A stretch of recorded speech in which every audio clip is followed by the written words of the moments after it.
long before Rome carved its empire into stone, before Caesar's legions set foot upon foreign soil. There was another story, older, deeper, hidden beneath the mists of time. It begins in the shadowed valleys and forested hills of Central Europe, where, around 1200 BCE, the world was changing. Beneath an endless canopy of ancient oaks and whispering pines, a quiet transformation was taking root, one that would shape the destiny of an entire continent. Here, among the rivers of modern-day Austria, the hills of southern Germany, and the wild heartlands of eastern France, the Proto-Celtic peoples were forging something new. Their songs, their beliefs, their art, their mastery of bronze and iron, all would give birth to a civilization that would one day be known to the world as the Gauls. People of mystery, a culture of power, and a legacy that would clash with empires and outlive them. The story of the Gauls begins not with their famous confrontations with Rome, but in the mist-shrouded valleys and forested hills of Central Europe during the Late Bronze Age. Around 1200 BCE, a cultural transformation was taking root across the region that would eventually give birth to one of Europe's most influential civilizations. The Proto-Celtic peoples, who inhabited the areas of modern-day Austria, southern Germany, and eastern France, were undergoing profound changes that would reshape the continent's demographic and cultural landscape for centuries to come. The Hallstatt period, named after the Austrian lakeside village where archaeologists first identified this distinctive culture, represents the crucial, formative phase of Celtic civilization. Beginning around 800 BCE, the Hallstatt culture emerged from earlier Bronze Age traditions, marking the transition into the Iron Age across much of Central Europe. This period witnessed the development of sophisticated metallurgical techniques, complex social hierarchies, and extensive trade networks that would become hallmarks of Celtic society.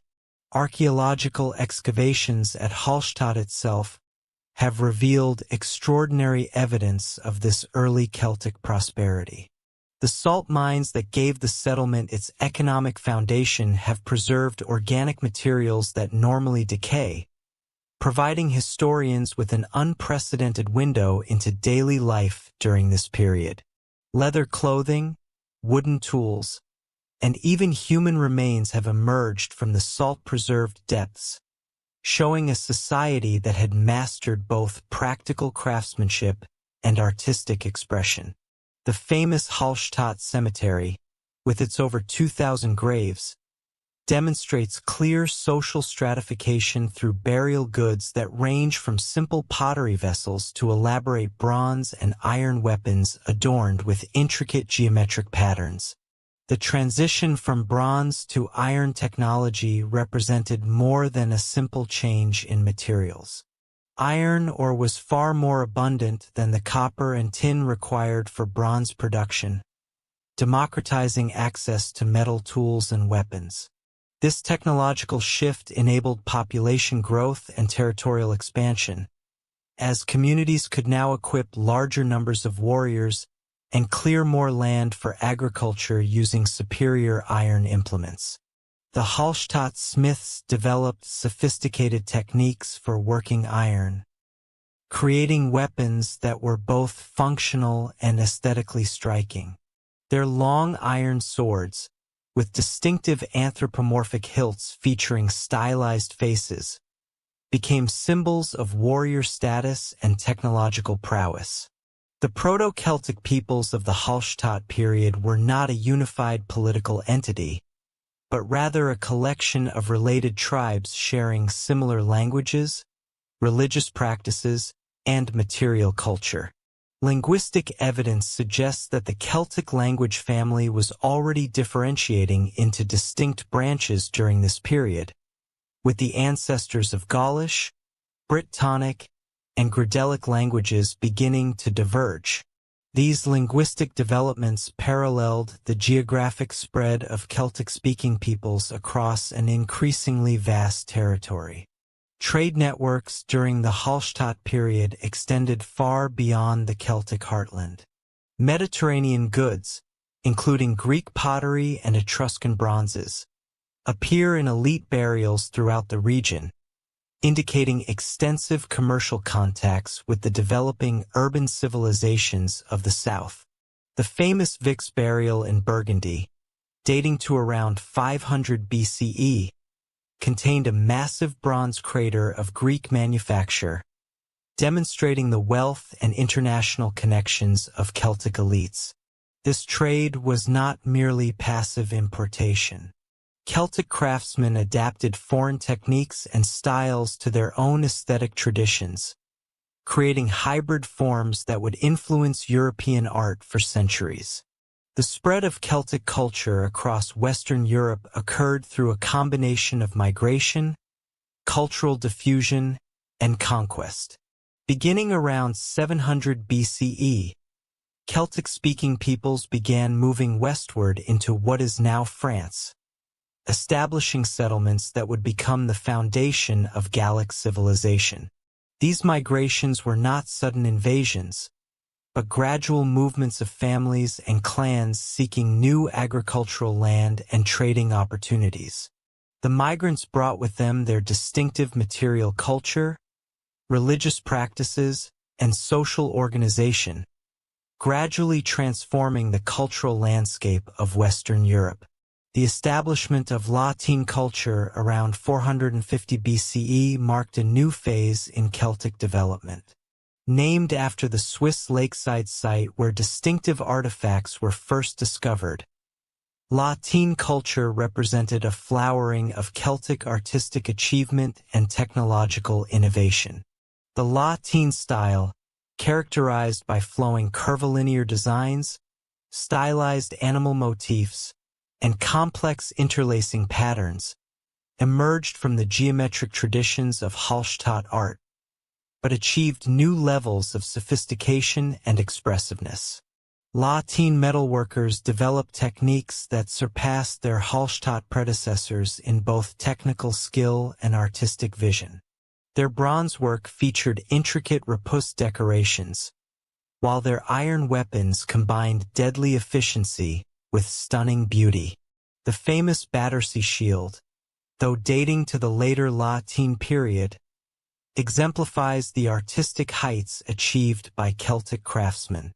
Its bronze surface bears elaborate spiral patterns and stylized faces that seem to shift and change as light plays across the metal surface. The pottery traditions of the early Gauls also underwent significant evolution during this period. Early Hallstatt ceramics featured simple geometric decorations and functional forms, but Latin potters developed more sophisticated techniques and decorative schemes. They began producing wheel-thrown vessels with complex painted designs, often incorporating the same curvilinear motifs found in metalwork. The pottery from sites like Mosching in Bavaria shows clear evidence of specialized production, with certain workshops focusing on particular vessel types or decorative styles. Settlement patterns during the early Celtic period reveal a society in transition from scattered farmsteads to more complex urban centers. The Hallstatt period saw the emergence of hill forts, fortified settlements positioned on elevated terrain for defensive advantage. These sites, known as oppidi in later periods, served as regional centers for trade, craft production, and political authority. The Huenberg, a massive hill fort in southwestern Germany, exemplifies this development. Its mud-brick fortifications, built using Mediterranean techniques, enclosed an area of several hectares containing workshops, storage facilities, and elite residences. The agricultural foundations of early Gallic society were surprisingly sophisticated. Archaeological evidence from sites across the Celtic world reveals the use of iron plowshares, which enabled more efficient cultivation of heavy soils. The Gauls practiced crop rotation, maintained extensive livestock herds, and developed techniques for food preservation that supported larger populations. The agricultural surplus enabled craft specialization and supported the warrior elites who would later become famous for their military prowess. Social organization among the early Gauls was hierarchical but not rigidly stratified. At the apex stood warrior aristocrats who controlled land, livestock, and trade relationships.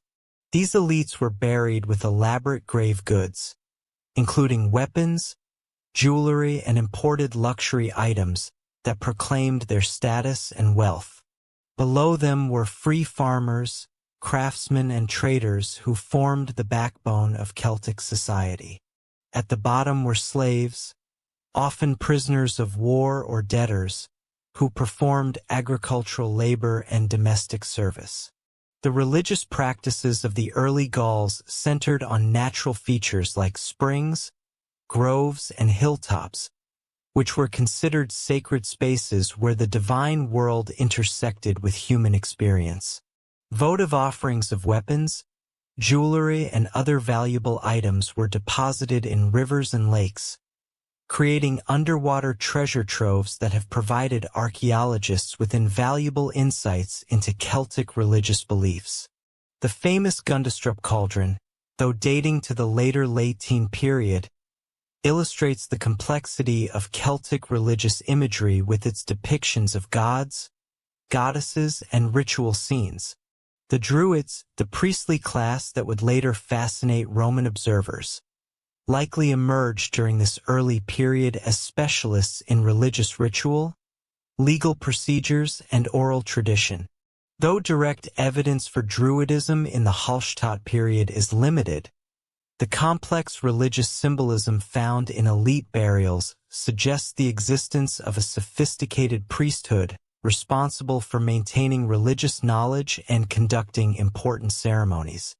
Warfare during the early Celtic period was both a practical necessity and a cultural institution. The warrior ethos that would later characterize Gallic society was already evident in Hallstatt burials, where men were interred with spears, swords, and shields that proclaimed their martial status. These weapons were not merely ceremonial.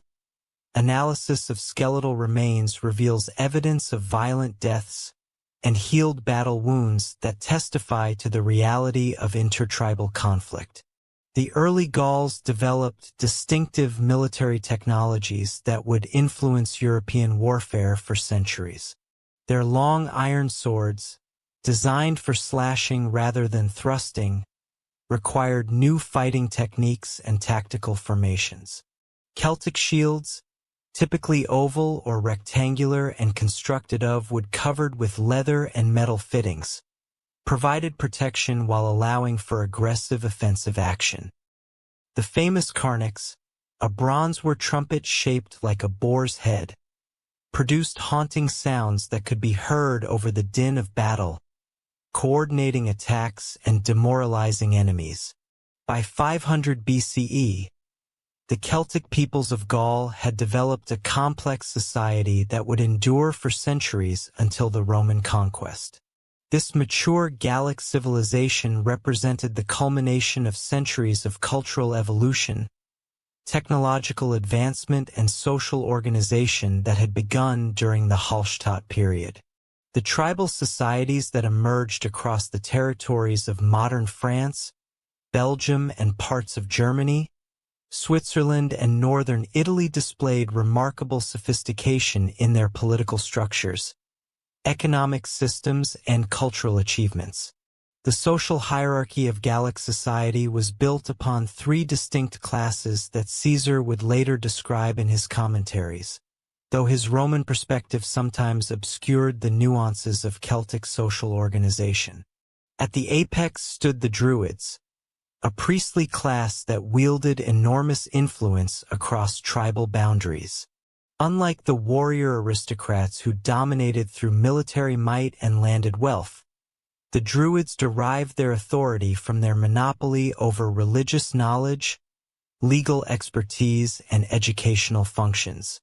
These learned men spent decades memorizing vast oral traditions that encompassed everything from genealogies and historical accounts to legal precedents and astronomical observations. The Druids maintained their exclusive position through rigorous training that could last 20 years or more. Candidates for the priesthood traveled to specialized schools, often located on islands or in remote forest sanctuaries, where they learned the complex body of knowledge that defined Celtic intellectual life. The Druidic curriculum included not only religious rituals and mythological narratives, but also practical subjects like medicine, astronomy, and jurisprudence. This comprehensive education made Druids indispensable to Gallic society as they served as judges in legal disputes, advisors to kings, and keepers of tribal memory. The Druids' authority transcended individual tribes, creating a pan-Gallic network of shared knowledge and cultural practices. Annual assemblies held at sacred sites like the Grove of the Carnows brought together Druids from across Gaul to discuss matters of common concern, settle intertribal disputes, and maintain the consistency of religious and legal traditions.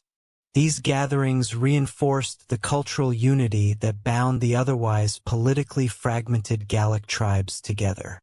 Below the Druids in social status, but often rivaling them in practical power, were the Equites, the warrior aristocracy that dominated Gallic political and military life.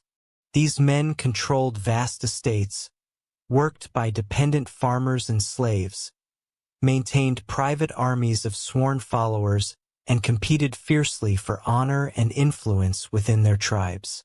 The Equites were not merely landowners, but active military leaders who led their followers in both defensive campaigns and aggressive raids against neighboring tribes. The warrior culture of the Equites emphasized personal valor, loyalty to one's lord, and the pursuit of glory through martial achievement. Young nobles sought to distinguish themselves through acts of courage in battle, cattle raids, and single combat that demonstrated their worthiness to inherit positions of leadership. This competitive ethos drove much of the intertribal warfare that characterized Gallic society, as ambitious warriors sought opportunities to prove their mettle and expand their influence. The relationship between lords and their followers was formalized through elaborate oath-taking ceremonies that created bonds of mutual obligation. A warrior who swore fealty to a noble lord received protection, support in legal matters, and a share of plunder from successful raids. In return, he pledged absolute loyalty, including the willingness to die defending his lord's honor. These personal relationships formed the backbone of Gallic military organization, creating small but highly motivated fighting units, bound together by ties stronger than mere tribal identity. The material culture of the Equites reflected their elevated status through elaborate displays of wealth and craftsmanship. Their weapons were works of art as much as instruments of war, featuring intricate decorations in gold, silver, and bronze that proclaimed their owner's status and achievements. The famous Agri helmet, discovered in western France, exemplifies this tradition with its bronze skull cap covered in gold leaf and decorated with coral inlays and intricate repoussé work depicting stylized faces and geometric patterns. The third class in Gallic society comprised the plebs, the common people who formed the majority of the population. This group included free farmers who owned small plots of land, craftsmen who specialized in particular trades, and merchants who facilitated trade between tribes and regions. Though lacking the political influence of the Druids or the military power of the Equites, the plebs were not powerless. They could participate in tribal assemblies, bear arms in defense of their communities, and accumulate wealth through successful farming or craftsmanship. The free farmers among the plebs practiced sophisticated agricultural techniques that supported Gaul's growing population. They cultivated a variety of crops including wheat, barley, oats and legumes, using iron plowshares that enabled them to work heavy clay soils previously unsuitable for agriculture. Their farming methods included crop rotation, selective breeding of livestock, and the construction of elaborate field systems that maximized productivity while preventing soil exhaustion. Gallic craftsmen achieved remarkable levels of skill in metalworking, pottery production, and textile manufacture. Blacksmiths produced not only weapons and tools, but also decorative items like fibula, torques, and belt fittings that displayed the distinctive Latin artistic style. These craftsmen often worked in specialized workshops located within oppidi, where they could access raw materials through trade networks and serve customers from multiple tribes. The religious beliefs of the Gauls centered on a complex pantheon of deities associated with natural phenomena, tribal identities, and specific functions. The god Lug, associated with skill and warfare, was worshipped across much of the Celtic world under various names. Epona, the horse goddess, protected travelers and cavalry warriors. Canunos, the horned god, ruled over animals and the underworld. These deities were not distant figures but active participants in human affairs who could be petitioned for aid, protection, and prosperity. Druidic religious practices involved elaborate rituals conducted at sacred sites throughout Gaul. Natural features like springs, groves, and hilltops were considered points of contact between the human and divine worlds. The famous sanctuary at Gournay-sur-Arronde in northern France reveals the complexity of these religious sites. Excavations have uncovered evidence of ritual weapon deposits, animal sacrifices, and structured ceremonies that followed precise protocols maintained by the Druidic priesthood. The practice of human sacrifice, which so horrified Roman observers, played a significant role in Gallic religious life.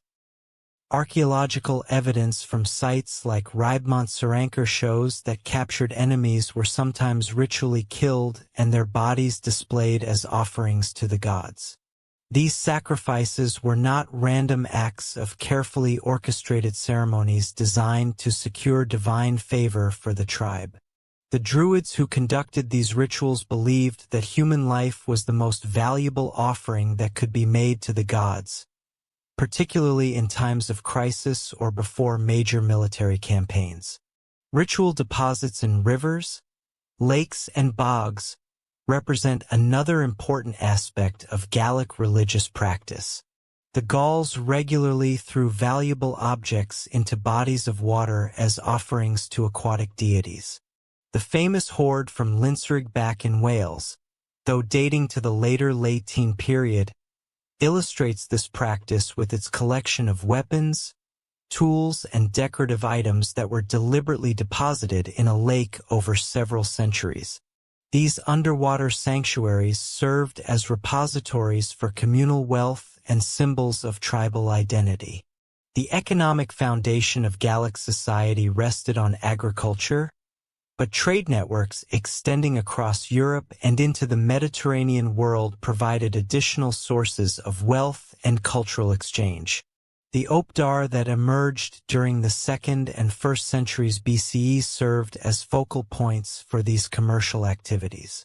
These fortified settlements, built on elevated terrain and protected by massive earthwork defenses, housed thousands of inhabitants engaged in craft production, trade, and administration. The oppidum of Bibracta, capital of the Aedui tribe, exemplifies the sophistication of these proto-urban centers. Covering over 135 hectares and protected by walls incorporating the distinctive Murus Gallicus construction technique, Bibracte contained specialized quarters for different activities. Metalworking areas produced weapons, tools, and decorative objects using raw materials imported from across Europe. Pottery workshops created vessels for both local use and export to neighboring tribes. Merchant quarters housed traders who facilitated commerce between Gaul and the Mediterranean world. The Murus Gallicus fortification technique represented a distinctly Gallic innovation in military architecture. These walls combined stone facing with internal timber frameworks and iron nails, creating defensive barriers that were both flexible and strong. The timber elements absorbed the impact of siege engines, while the stone facing provided protection against fire and scaling attempts. This construction method required sophisticated engineering knowledge and substantial resources, demonstrating the organizational capabilities of Gallic society. Trade relationships connected Gallic communities to networks that extended from Britain to the Black Sea. Amber from the Baltic reached Gallic craftsmen who incorporated it into jewelry and decorative objects. Mediterranean wine arrived in distinctive amphorae that were recycled for storage and transport. British tin combined with continental copper to produce bronze alloys used in both utilitarian and ceremonial objects. These trade networks were maintained by professional merchants who traveled established routes protected by agreements between tribes. The development of coinage in Gaul during the 3rd and 2nd centuries BCE revolutionized commercial transactions and provided new opportunities for artistic expression. Early Gallic coins were inspired by Greek and Roman prototypes, but quickly evolved distinctive characteristics that reflected local artistic traditions and political structures. The gold staters of the Parisi tribe featured stylized horses and geometric patterns that demonstrated the adaptation of Mediterranean monetary concepts to Celtic aesthetic preferences. Gallic coinages served multiple functions beyond simple commercial exchange. They proclaimed the authority of tribal leaders, commemorated military victories, and displayed religious symbols that reinforced cultural identity. The complex iconography found on these coins provides valuable insights into Gallic mythology, political organization, and artistic achievements. The famous rainbow cups of southern Germany, with their distinctive bowl shape and abstract designs, represent a uniquely Celtic approach to monetary art that had no parallel in the classical world. The artistic achievements of Iron Age Gaul reached their zenith in the metalwork produced by master craftsmen working in bronze, iron, gold, and silver. The Latin style that emerged during this period combined influences from classical Mediterranean art with indigenous Celtic traditions to create a distinctive aesthetic that emphasized flowing lines, stylized natural forms, and complex symbolic meanings. This artistic tradition was not merely decorative, but carried deep cultural significance that reinforced social hierarchies and religious beliefs. The famous Gunderstrup cauldron, though discovered in Denmark, represents the pinnacle of Gallic artistic achievement. This massive silver vessel, decorated with repoussed panels depicting gods, goddesses, and ritual scenes, required extraordinary technical skill and artistic vision. The cauldron's imagery includes references to Druidic practices, Celtic mythology, and social customs that provide invaluable insights into Gallic religious beliefs and cultural practices. Monumental architecture in Iron Age Gaul extended beyond the practical requirements of fortification to include structures designed for religious and ceremonial purposes.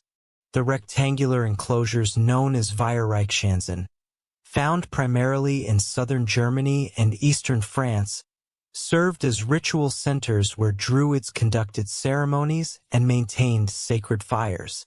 These sites, typically measuring between 80 and 100 meters on each side, were surrounded by earthwork boundaries that separated sacred space from the profane world. The timber architecture within Oppida demonstrated sophisticated construction techniques that maximized both functionality and symbolic meaning. Large halls served as meeting places for tribal assemblies and venues for the feasts that reinforced social bonds between warriors and their lords. These structures, built using post and beam construction with elaborate decorative elements, could accommodate hundreds of people and featured raised platforms for speakers and honored guests. The artistic traditions of the Gauls extended to personal ornamentation that proclaimed social status and cultural identity. Torques, the distinctive neck rings that became symbols of Celtic identity, were crafted from gold, silver, and bronze using techniques that required years of training to master. The Great Torque from Snettisham, though found in Britain, exemplifies the sophistication of Celtic metalworking with its twisted gold wires and elaborate terminals featuring stylized faces and geometric patterns. The sophisticated material culture and religious practices that characterized Iron Age Gaul were matched by equally complex political structures that governed tribal relationships and territorial control across the region. By 400 BCE, the fragmented landscape of small chieftains and local strongmen had evolved into a system of major tribal confederations that wielded influence over vast territories and commanded the loyalty of hundreds of thousands of warriors and farmers. These political entities represented the culmination of centuries of social development, military innovation, and diplomatic maneuvering that transformed Gaul from a collection of isolated settlements into a network of interconnected political powers capable of challenging even Rome's expanding influence. The Helvetii occupied the mountainous regions of what is now Switzerland and adjacent areas of eastern France, controlling the crucial Alpine passes that connected the Mediterranean world with the northern European plains. Their territory encompassed approximately 12,000 square kilometers of diverse terrain, from the shores of Lake Geneva to the Rhine Valley, providing them with both natural defensive barriers and strategic control over major trade routes. The Helvetii had developed a sophisticated understanding of mountain warfare, utilizing their knowledge of local terrain to conduct devastating raids against lowland neighbors, while retreating to virtually impregnable strongholds when faced with superior forces. Archaeological evidence from Helvetii settlements reveals a society that had mastered the challenges of alpine agriculture through innovative terracing techniques and seasonal migration patterns that maximized the productivity of limited arable land. Their oppida, built on elevated plateaus and protected by steep escarpments, served as centers for metalworking industries that produced high-quality weapons and tools using iron or extracted from local deposits. The Helvetii maintained extensive herds of cattle that provided not only sustenance but also served as a form of mobile wealth that could be driven to safety during times of conflict. The political organization of the Helvetii centered on a confederation of 4 major subtribes, each controlling specific valleys and mountain passes under the leadership of hereditary nobles who traced their authority to ancient bloodlines and proven military success. These leaders met in regular assemblies held at sacred sites where druids conducted rituals designed to ensure divine approval for major decisions. The Confederation's military strength derived from their ability to mobilize approximately 90,000 warriors, including both heavily armed infantry and swift cavalry units trained in mountain warfare tactics. To the east of the Helvetii, the Sequani controlled the fertile valleys of the Jura Mountains and the upper reaches of the Rhine, occupying a territory that served as a buffer between Germanic tribes and the Celtic heartland. The domain encompassed roughly 8,000 square kilometers of rich agricultural land interspersed with dense forests that provided both timber resources and defensive advantages. The Sequani had developed sophisticated relationships with Germanic tribes across the Rhine, engaging in both trade and military alliances that gave them access to Germanic mercenaries and exotic goods from the northern European plains. The Sequani political structure reflected their position as intermediaries between Celtic and Germanic cultures, with their nobility maintaining marriage alliances and clientage relationships that extended across ethnic boundaries. Their capital at Vercingetorix, strategically positioned on a bend of the Doubs River and protected by nearly impassable terrain on three sides, served as a major commercial center where merchants from across northern Europe gathered to exchange goods and negotiate contracts. The city's massive fortifications, constructed using the distinctive Murus Gallicus technique, could withstand extended sieges while protecting a population of over 10,000 inhabitants. The military organization of the Sequani emphasized mobility and flexibility, with their forces trained to operate in both open terrain and dense forests. Their cavalry units, equipped with long spears and reinforced by Germanic allies, could execute rapid strikes against enemy formations before withdrawing to prepared positions. The Sequani maintained a professional warrior class supported by tribute from subject communities and profits from their control of trade routes connecting the Mediterranean world with Germanic territories. The Aedui emerged as one of the most powerful tribal confederations in central Gaul, controlling vast territories that extended from the Loire Valley to the Saône River and encompassed some of the most fertile agricultural land in the region. Their domain covered approximately 15,000 square kilometers and supported a population estimated at over 400,000 people, making them one of the largest political entities in pre-Roman Gaul. The Aedui had developed sophisticated administrative systems that enabled them to govern this extensive territory through a network of client tribes, ally communities, and directly controlled settlements. The political evolution of the Aedui reflected broader trends across Gaul toward more centralized authority and reduced royal power. By 200 BCE, the traditional monarchy had been replaced by an oligarchic system dominated by wealthy nobles, who competed for annual magistracies that carried both prestige and practical authority. The position of Vergaber, the highest elected office among the Aedui, was limited to a single year and could not be held by members of the same family simultaneously, preventing the concentration of power that had characterized earlier periods. The Aedui Assembly, composed of representatives from major settlements and allied tribes, met regularly at their capital of Bibracte to debate policy, approve military campaigns, and settle disputes between constituent communities.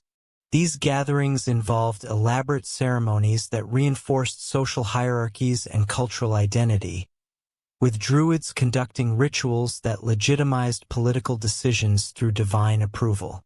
The assembly's authority extended to matters of war and peace, taxation, and the selection of military commanders for major campaigns. The economic foundation of Aedui power rested on their control of major trade routes, particularly the corridor connecting the Mediterranean world with Britain and Northern Europe. Their merchants maintained permanent trading posts in distant territories, facilitating the exchange of goods that ranged from British tin and amber to Mediterranean wine and luxury items. The Aedui had developed their own coinage system that reflected their political authority and commercial influence, with gold and silver coins featuring distinctive artistic designs that proclaimed their independence and cultural sophistication. The Arverni controlled the mountainous regions of central France, occupying territories that encompassed the massive central and adjacent valleys. Their domain covered approximately 10,000 square kilometers of strategically important terrain that commanded access to major river systems and mountain passes. The Arverni had built their power on a combination of military prowess, control of mineral resources, and diplomatic relationships with neighboring tribes that extended their influence far beyond their immediate territorial boundaries. The political structure of the Arverni retained stronger monarchical elements than many other Gallic tribes, with their kings wielding considerable authority over military affairs and foreign policy.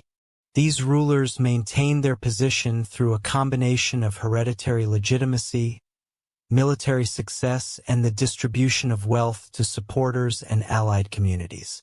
The Arverni monarchy was not absolute, however, as kings were expected to consult with councils of nobles and druids before making major decisions that affected the entire confederation.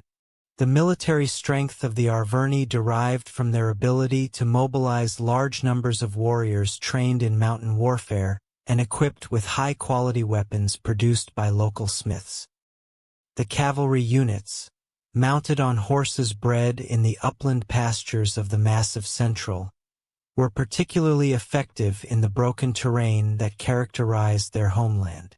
The Arverni maintained extensive networks of hill forts and signal stations that enabled rapid communication across their territory and provided secure bases for military operations. The Belgae represented a distinct cultural and political entity that occupied the northern regions of Gaul, controlling territories that extended from the Seine Valley to the Rhine and encompassed parts of what is now Belgium, northern France, and the southern Netherlands. Their confederation included numerous subtribes that shared common cultural traditions and political structures, while maintaining distinct identities and territorial boundaries. The Belgae had developed close relationships with Germanic tribes across the Rhine, resulting in cultural exchanges that distinguished them from their southern neighbors. The political organization of the Belgae reflected their position as a frontier society constantly threatened by Germanic expansion and internal conflicts. Their tribal leaders maintained larger standing armies than most other Gallic confederations, with professional warriors who served as both soldiers and administrators in the territories under their control. The Belgae had developed sophisticated fortification techniques that combined Celtic architectural traditions with innovations learned from Germanic neighbors, creating defensive systems capable of withstanding both siege warfare and rapid assault. The territorial distributions of these major tribal groups were not static, but shifted constantly through conquest, migration, and diplomatic agreements. The Helvetii periodically expanded their control over adjacent alpine valleys through military campaigns that displaced smaller tribes or forced them into tributary relationships. The Sequani engaged in ongoing conflicts with Germanic tribes that resulted in territorial exchanges and population movements that altered the ethnic composition of border regions. The evolution of political structures within individual tribes reflected broader social and economic changes that transformed Gallic society during this period. The traditional authority of kings, based on military leadership and divine legitimacy, gradually gave way to more complex systems that distributed power among competing noble families and professional administrators. This transition was not uniform across all tribes, with some maintaining strong monarchical traditions, while others developed republican institutions that limited royal authority. The emergence of magistrates as alternatives to royal authority represented a significant development in Gallic political organization. These elected officials, chosen for limited terms and specific responsibilities, provided administrative continuity while preventing the concentration of power that had characterized earlier periods. The Vergabri among the Aedui, the Ambiorix among certain Belgian tribes, and similar positions in other confederations created professional administrative classes that could manage the complex affairs of large territorial entities. Tribal assemblies evolved from informal gatherings of warriors and nobles into sophisticated legislative bodies capable of debating complex policy issues and making binding decisions that affected entire confederations. These assemblies developed procedural rules that governed debate, voting, and the implementation of decisions, creating institutional frameworks that could function effectively even during periods of political crisis. The assemblies also served as forums for the resolution of disputes between different social classes and territorial communities. The clientage systems that bound together Gallic society created networks of mutual obligation that transcended tribal boundaries and created pan-Gallic political relationships.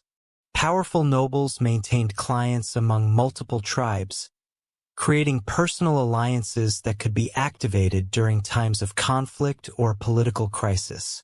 These relationships were formalized through elaborate ceremonies that involved oath-taking, gift exchange, and the establishment of specific obligations that bound both parties to mutual support.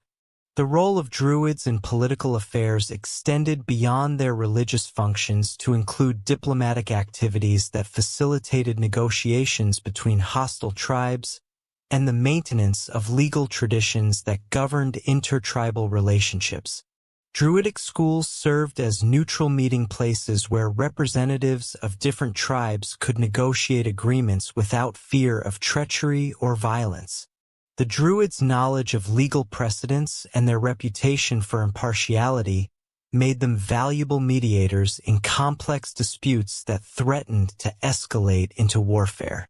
The emergence of powerful confederations during this period represented the culmination of centuries of political evolution that had transformed small tribal groups into sophisticated political entities capable of governing large territories and diverse populations. These confederations developed diplomatic protocols that enabled them to negotiate treaties, form military alliances, and coordinate responses to external threats. The balance of power that emerged between major tribal groups created a complex political landscape that would persist until the Roman conquest fundamentally altered the structure of Gallic society. The sophisticated political confederations that had emerged across Gaul by 200 BCE would soon face their greatest challenge in the form of an expanding Mediterranean power whose military efficiency and administrative capabilities would ultimately transform the Celtic world forever. The initial contacts between Rome and the Gallic tribes occurred not through deliberate imperial expansion, but through a series of defensive responses to Celtic migrations and raids that threatened Roman territories in northern Italy. These early encounters established patterns of conflict and cooperation that would define Romano-Gallic relationships for the next 2 centuries. The first significant Roman encounter with Gallic military power occurred in 390 BCE, when a confederation of Sinan's warriors, led by the chieftain Brennus, descended from the Po Valley into central Italy following a dispute with the Etruscan city of Clusium. The Gallic force, estimated at approximately 30,000 warriors, represented a typical Celtic migration that combined population movement with military opportunism. These warriors were not merely raiders, but families seeking new territories, accompanied by their livestock, household goods, and the social structures that defined tribal identity. The Roman response to this Celtic incursion revealed the limitations of early republican military organization when confronted with unfamiliar enemies employing radically different tactical approaches. The Roman army that marched north to confront the Gauls consisted of approximately 15,000 legionaries organized in the traditional manipular formation that had proven effective against Italian enemies. However, the Romans had no experience fighting Celtic warriors whose combat methods emphasized individual prowess, psychological intimidation, and the devastating impact of massed cavalry charges. The Battle of the Alesia, fought on July 18, 390 BCE, demonstrated the tactical advantages that Celtic warriors possessed over conventional Mediterranean armies. The Gallic force deployed in a formation that maximized the psychological impact of their appearance, with warriors painting their bodies with woad, bleaching their hair with lime, and adorning themselves with gold torques and bronze armor that gleamed in the sunlight. The famous Carnacs war trumpets produced haunting sounds that echoed across the battlefield, creating an atmosphere of supernatural terror that unnerved the Roman soldiers. The Celtic battle formation placed their most experienced warriors in the center, supported by younger fighters on the flanks and swift cavalry units positioned to exploit any breakthrough. The Gallic warriors carried long iron swords designed for slashing attacks, wooden shields reinforced with iron bosses, and throwing spears that could penetrate Roman armor at close range. Their combat style emphasized aggressive individual action rather than the disciplined formation fighting that characterized Roman tactics. The Roman defeat at the Alesia was complete and devastating.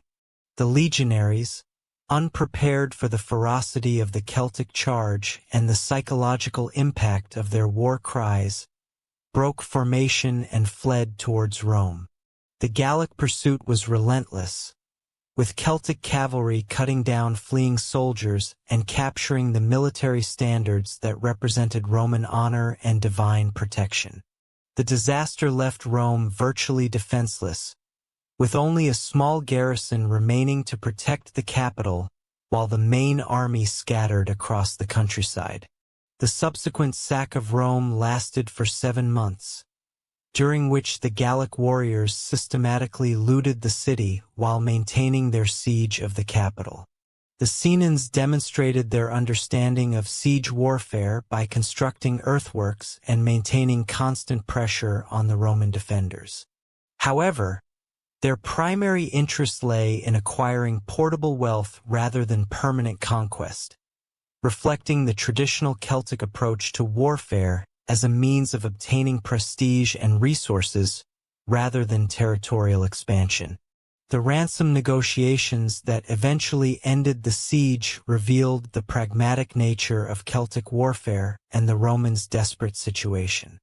The Gauls demanded 1,000 pounds of gold as payment for their withdrawal, a sum that represented a significant portion of Rome's accumulated wealth. The famous incident involving the Gallic leader adding his sword to the scales while declaring Vi Victis became a defining moment in Roman historical memory, symbolizing the humiliation that motivated centuries of subsequent expansion and military reform.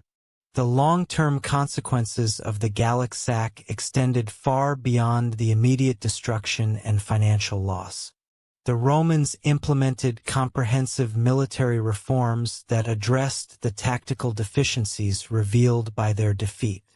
The Manipular Legion was reorganized to provide greater flexibility in confronting diverse enemies, while new recruitment policies expanded the citizen base available for military service.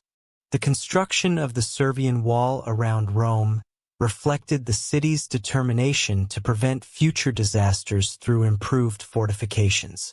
The psychological impact of the Gallic sack created a lasting Roman fear of Celtic military capabilities that influenced imperial policy for centuries. Roman historians consistently portrayed the Gauls as formidable enemies whose courage and ferocity posed existential threats to Roman civilization.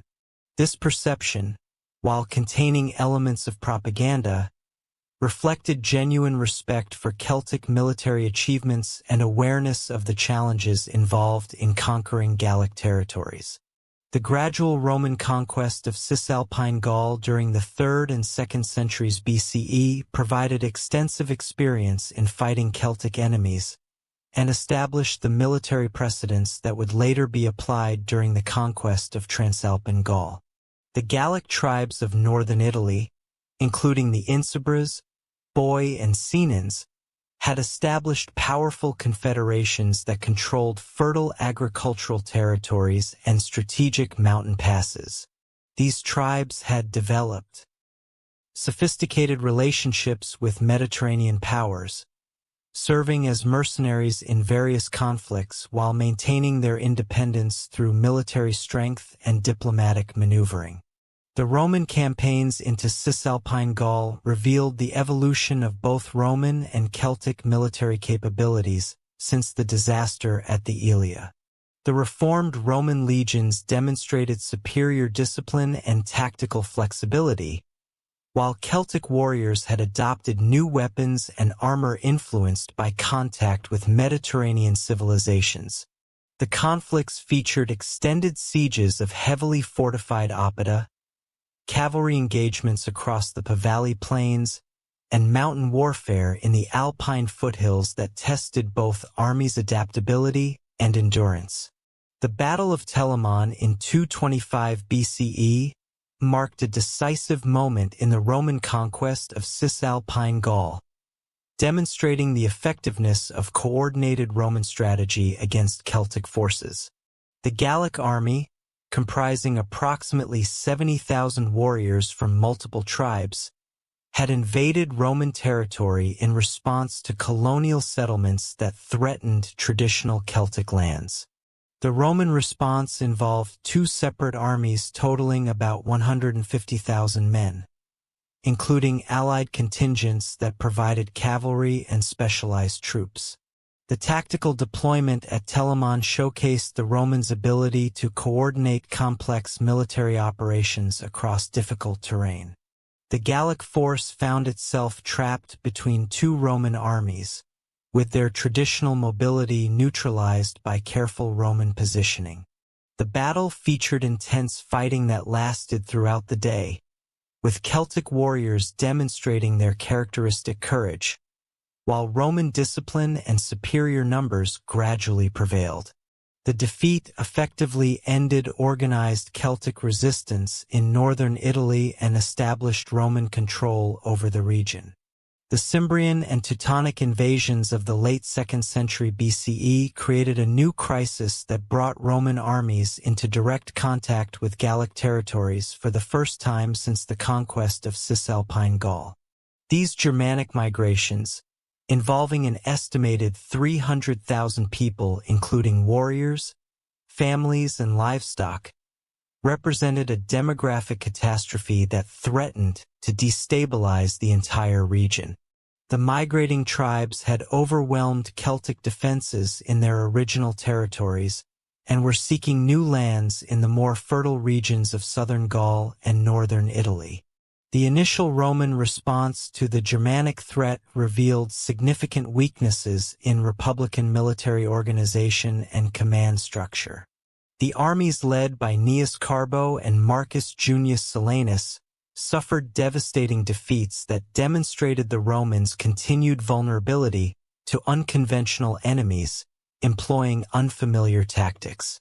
The Germanic warriors, fighting alongside their families and possessions, displayed desperate courage that overcame Roman tactical advantages and inflicted casualties that shocked the Mediterranean world.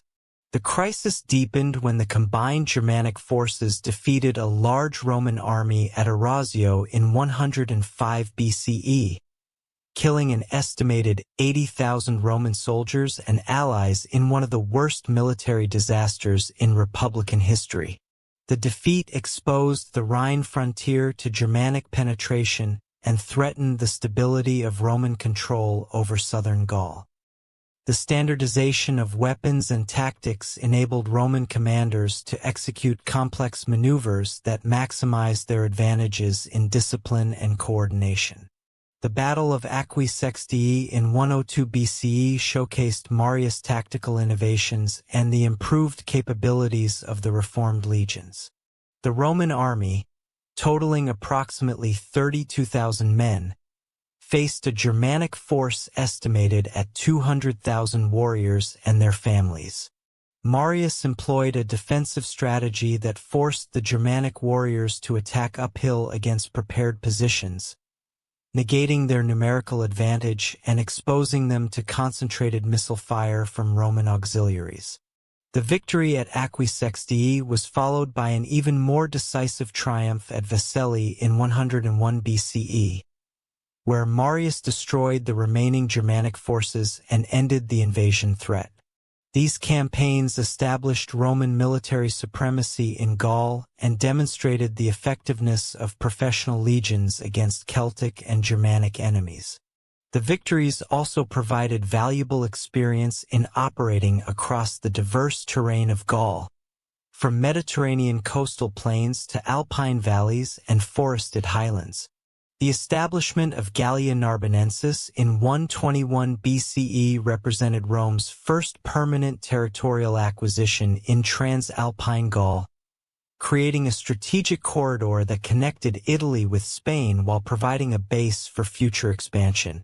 The new province encompassed the coastal regions from the Pyrenees to the Alps, including the Greek colonies of Massalia and Agatha that had requested Roman protection against Celtic raids. The territory covered approximately 100,000 square kilometers and contained diverse populations including Greeks, Celts, and Ligurians who required different administrative approaches. The Roman conquest of the territory that became Gallia Narbonensis involved campaigns against several Celtic tribes that had controlled the region for centuries. The Allobroges, who occupied the territories around modern Lyon, possessed a sophisticated political organization and military capabilities that required sustained Roman effort to overcome. Their capital at Vienne was protected by massive fortifications and supported a population of over 20,000 inhabitants engaged in trade, craft production, and agricultural activities. The siege of Vienne demonstrated Roman expertise in conducting complex military operations against fortified Celtic positions. The Roman army, commanded by Quintus Fabius Maximus, employed siege engines and engineering techniques that overcame the city's defenses through systematic approach rather than direct assault. The capture of Vienne effectively ended Allobroge's resistance and established Roman control over the crucial Rhone Valley corridor. The administrative organization of Gallia Narbonensis reflected Roman experience in governing diverse populations while maintaining security against external threats. The province was divided into civitates that preserved existing tribal boundaries while imposing Roman legal and administrative structures. The capital at Narbomartius became a major commercial center that facilitated trade between the Mediterranean world and the Celtic territories beyond Roman control. The Roman military presence in Gallia Narbonensis consisted of permanent garrisons stationed at strategic locations throughout the province. These forces, totaling approximately 15,000 men, included both legionary cohorts and auxiliary units recruited from local populations. The integration of Celtic warriors into Roman military service created opportunities for cultural exchange, while providing the Romans valuable knowledge of local terrain and tribal relationships. The economic development of Gallia Narbonensis under Roman rule transformed the region into one of the most prosperous areas of the Western Mediterranean. Roman investment in infrastructure, including roads, aqueducts, and harbors, facilitated commercial activities that connected Gallic producers with Mediterranean markets. The province became a major source of agricultural products, manufactured goods, and raw materials that supported Roman expansion throughout the region. The cultural impact of Roman rule in Gallia Narbonensis created the first sustained contact between Celtic and Roman civilizations on a territorial basis. The process of Romanization involved the gradual adoption of Roman customs, language, and legal practices by Celtic populations, while Roman settlers adapted to local conditions and incorporated Celtic elements into their own culture. This cultural synthesis would provide the foundation for the later integration of all Gaul into the Roman Empire. The growing tensions between pro-Roman and anti-Roman factions among the Gallic tribes reflected the complex political dynamics created by Roman expansion into Celtic territories. The establishment of Gallia Narbonensis created new opportunities for Gallic leaders who could benefit from Roman connections, while simultaneously threatening traditional power structures and cultural practices. These divisions would play a crucial role in the events that led to Caesar's conquest of Gaul. The Aedui emerged as the most prominent pro-Roman faction among the major Gallic tribes, establishing formal alliance relationships that provided them with Roman support against their traditional enemies. The foedus between Rome and the Aedui granted the tribe the status of friends and allies of the Roman people, creating obligations for mutual military assistance and commercial cooperation. This relationship provided the Aedui with significant advantages in their conflicts with neighboring tribes, while giving Rome valuable allies in the heart of Gaul. The anti-Roman factions, led by tribes such as the Arverni and various Belgian confederations, viewed Roman expansion as an existential threat to Celtic independence and cultural identity. These groups maintained traditional political structures and religious practices, while seeking to coordinate resistance against further Roman penetration. The tension between these opposing factions created the political instability that would ultimately provide Caesar with the opportunity to intervene decisively in Gallic affairs. The delicate balance of power that had emerged between pro-Roman and anti-Roman factions among the Gallic tribes reached a critical breaking point in the spring of 58 BCE, when the Helvetii Confederation announced their intention to abandon their Alpine territories and migrate westward through Gaul to the Atlantic coast. This decision, driven by population pressure and Germanic threats from across the Rhine, would trigger a chain of events that fundamentally altered the political landscape of Celtic Europe and provided Gaius Julius Caesar with the opportunity to transform himself from a debt-ridden politician into the conqueror of Gaul. The Helvetii migration represented far more than a simple population movement. Archaeological evidence from their abandoned settlements reveals a systematic dismantling of their entire civilization, with storage facilities emptied, defensive works demolished, and agricultural tools destroyed to prevent any possibility of return. The Confederation had spent 3 years preparing for this massive undertaking, accumulating provisions for the journey and negotiating passage agreements with tribes along their intended route. Their census, conducted according to Celtic custom and later captured by Roman forces, recorded 368,000 individuals, including 92,000 warriors capable of bearing arms.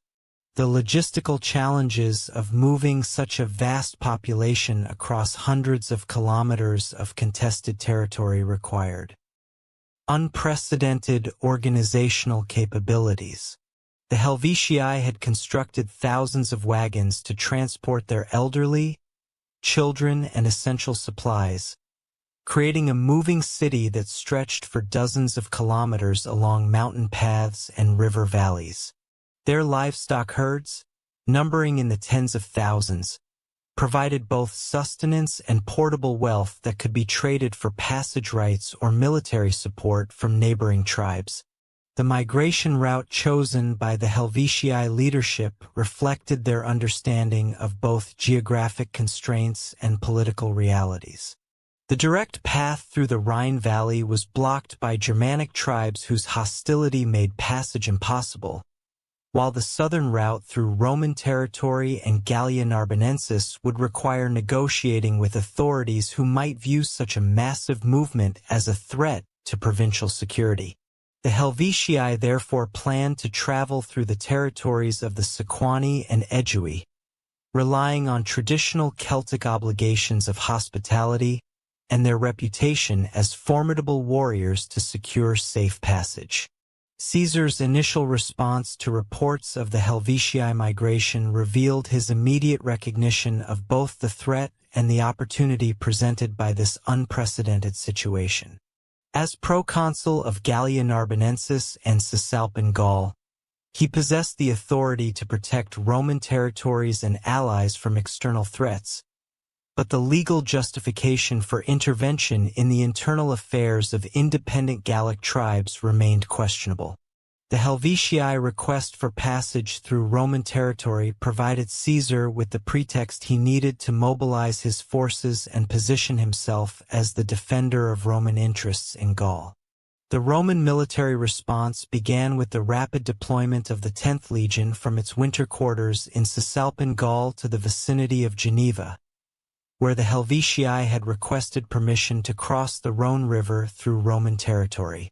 Caesar's personal arrival at Geneva within 8 days of receiving the initial reports demonstrated the efficiency of Roman communications and the proconsul's understanding of the political implications of the crisis. The single legion available for deployment numbered approximately 4,800 men, insufficient to confront the entire Helvetii Confederation, but adequate to control the strategic crossing points along the Rhone. The fortifications constructed by Roman engineers along the Rhone represented a masterpiece of military engineering that showcased the technical capabilities that gave Roman armies decisive advantages over their Celtic opponents. The defensive line extended for 19 Roman miles along the river's eastern bank, featuring a continuous rampart topped with wooden palisades and protected by a deep ditch filled with sharpened stakes. The construction required the labor of thousands of soldiers working in coordinated shifts, with specialized units responsible for different aspects of the fortification process. The Helvetii response to the Roman fortifications revealed both the strengths and limitations of Celtic military organization. Their initial diplomatic approach, conducted through traditional Celtic protocols involving the exchange of hostages and formal negotiations, demonstrated their preference for avoiding unnecessary conflict while maintaining their dignity as a proud warrior people. The Helvetii ambassadors, led by nobles whose gold talks and elaborate weapons proclaimed their high status, presented their case with the eloquence and legal knowledge that characterized Celtic political discourse. The rejection of Helvetii requests for passage through Roman territory forced the Confederation to pursue alternative routes that brought them into conflict with Rome's Gallic allies. The Sequani, pressured by Helvetii threats and promises of compensation, agreed to permit passage through their territory despite their treaty obligations to Rome. This decision reflected the complex loyalties that characterized Gallic politics, where tribal interests often conflicted with broader strategic considerations and formal alliance commitments. The movement of the Helvetii through Sequani territory created a humanitarian and military crisis that threatened to destabilize the entire region. The massive migration consumed local food supplies, disrupted agricultural activities, and created tensions between the migrants and settled populations. Helvetii warriors, accustomed to taking what they needed through force, clashed with Sequani farmers and herders who attempted to protect their property and livestock from appropriation. Caesar's decision to intervene against the Helvetii, despite their movement through non-Roman territory, marked a crucial escalation in Roman involvement in Gallic affairs. The proconsul justified his action through appeals to Rome's obligations to protect allied tribes and prevent threats to provincial security, but the legal foundation for such intervention remained tenuous. The mobilization of additional legions from Cisalpine Gaul and recruitment of auxiliary forces from Gallic allies transformed a defensive response into an offensive campaign aimed at destroying Helvetii military capability. The Roman army that assembled to confront the Helvetia represented the culmination of Marian military reforms and decades of experience in Celtic warfare. The force eventually numbered 6 legions totaling approximately 28,000 heavy infantry, supported by cavalry units and auxiliary troops that brought the total strength to over 40,000 men. The legions were equipped with standardized weapons and armor that reflected Roman industrial capabilities, including the gladius shortsword optimized for close combat, the pilum javelin designed to penetrate Celtic shields, and the scutum rectangular shield that provided superior protection in formation fighting. The cavalry component of Caesar's army included both Roman citizens and allied troops, recruited from Gallic tribes with established reputations for horsemanship. The Aedui provided the largest contingent, with approximately 4,000 mounted warriors whose knowledge of local terrain and tribal customs proved invaluable during the campaign. These allied cavalry units were equipped with traditional Celtic weapons, including long swords and spears, but they adopted Roman tactical formations and command structures that enhanced their effectiveness in coordinated operations. The Battle of Bibracte, fought in June 58 BCE, demonstrated the tactical advantages that disciplined Roman formations possessed over traditional Celtic warfare methods. The engagement began when Helvetii forces, frustrated by Roman pursuit and confident in their numerical superiority, chose to confront the legions on a hillside near the Aedui capital. The battlefield terrain favored the defenders with steep slopes that channeled attacking forces into narrow corridors where Roman discipline and superior equipment could neutralize Celtic numerical advantages. The initial phase of the battle featured a massive Helvetii assault that tested Roman defensive capabilities to their limits. Approximately 60,000 Celtic warriors advanced up the hillside in a formation that placed their most experienced fighters in the front ranks, supported by younger warriors whose enthusiasm compensated for their lack of combat experience. The Helvetii battle line extended for nearly 2 kilometers, creating a spectacle of bronze and iron that gleamed in the afternoon sunlight, while Carnacs trumpets produced the haunting sounds that had terrorized Roman armies for centuries. The Roman defensive formation demonstrated the tactical innovations that had evolved from centuries of experience fighting Celtic enemies. The legions deployed in the traditional triplex aces formation, with hostati in the front line, Principes in the second, and Triarii veterans held in reserve. Each line was separated by sufficient space to allow tactical flexibility while maintaining mutual support, creating a defensive system that could absorb the shock of Celtic charges while preserving the capacity for counterattack. The effectiveness of Roman missile weapons became apparent as the Helvetii assault approached the Roman positions. The legionaries launched coordinated volleys of pila that struck the Celtic formation at ranges where the heavy javelins could penetrate both shields and armor. The pilum's distinctive design, featuring a long iron shank that bent upon impact, rendered Celtic shields useless while creating gaps in their formation that Roman infantry could exploit. The psychological impact of these missile attacks, combined with the physical casualties they inflicted, disrupted the coordination essential to Celtic tactical success. The close combat phase of the battle revealed the advantages of Roman training and equipment in individual combat situations. The legionaries, protected by their large rectangular shields and trained to fight in coordinated pairs, could maintain formation integrity while engaging Celtic warriors whose fighting style emphasized individual prowess over collective action. The Roman gladius, designed for thrusting attacks that could penetrate between the joints of Celtic armor, proved superior to the long slashing swords favored by Gallic warriors in the confined space of melee combat. The turning point of the battle came when Caesar committed his reserves in a flanking maneuver that exploited weaknesses in the Helvetii formation. The Triarii veterans, held back during the initial engagement, advanced against the Celtic left flank while allied cavalry units struck the Helvetii rear guard. This coordinated assault created panic among the Celtic warriors, who found themselves attacked from multiple directions, while their traditional escape routes were blocked by Roman tactical positioning.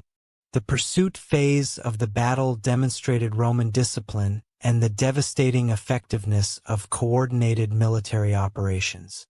The legions maintained formation while pursuing the broken Helvetii forces, preventing the Celtic warriors from rallying and continuing their resistance.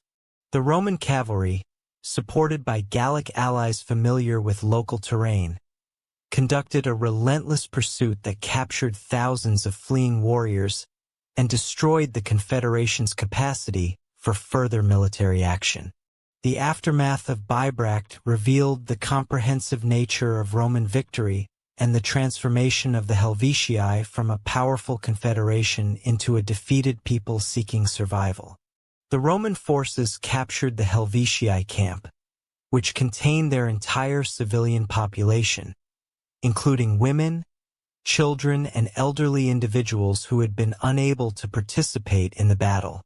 The discovery of written records detailing the Confederation's census and military organization provided Caesar with valuable intelligence about Celtic administrative capabilities and population distributions. The fate of the defeated Helvetii reflected Roman understanding of the political dynamics that governed Gallic society. Rather than enslaving the entire population or incorporating their territory into the Roman province, Caesar ordered the survivors to return to their original Alpine territories and rebuild their settlements. This decision served multiple strategic purposes, creating a buffer against Germanic expansion while demonstrating Roman clemency to other Gallic tribes who might otherwise view Roman expansion as an existential threat. The Helvetii migration crisis had barely concluded when reports reached Caesar of a new threat that potentially posed even greater dangers to Roman interests in Gaul. Ariovistus, a Germanic king who had established his authority over territories west of the Rhine, was expanding his influence through a combination of military conquest and political manipulation that threatened to create a Germanic empire in the heart of Celtic Gaul. The Sequani, seeking allies in their ongoing conflicts with the Aedui, had invited Ariovistus to cross the Rhine with 15,000 warriors in exchange for military support and territorial concessions. The Germanic presence in Gaul represented a fundamental challenge to the balance of power that had characterized Celtic politics for centuries. Ariovistus commanded approximately 120,000 followers, including warriors, families, and dependents who had crossed the Rhine in successive waves over the previous decade. These Germanic settlers had established fortified communities in territories seized from Celtic tribes, creating a demographic transformation that threatened to alter the ethnic composition of Eastern Gaul permanently. The military capabilities of Ariovistus' forces differed significantly from those of Celtic armies, reflecting the harsh conditions and constant warfare that characterized Germanic society. The Germanic warriors were larger and more physically imposing than their Celtic counterparts, with fair hair and pale skin that created a distinctive appearance that intimidated their enemies. Their weapons included massive two-handed swords, heavy spears designed for both thrusting and throwing, and wooden shields reinforced with iron bosses that could serve as offensive weapons in close combat. The political implications of Germanic expansion extended beyond immediate military threats to encompass broader questions about the future of Celtic civilization in Gaul.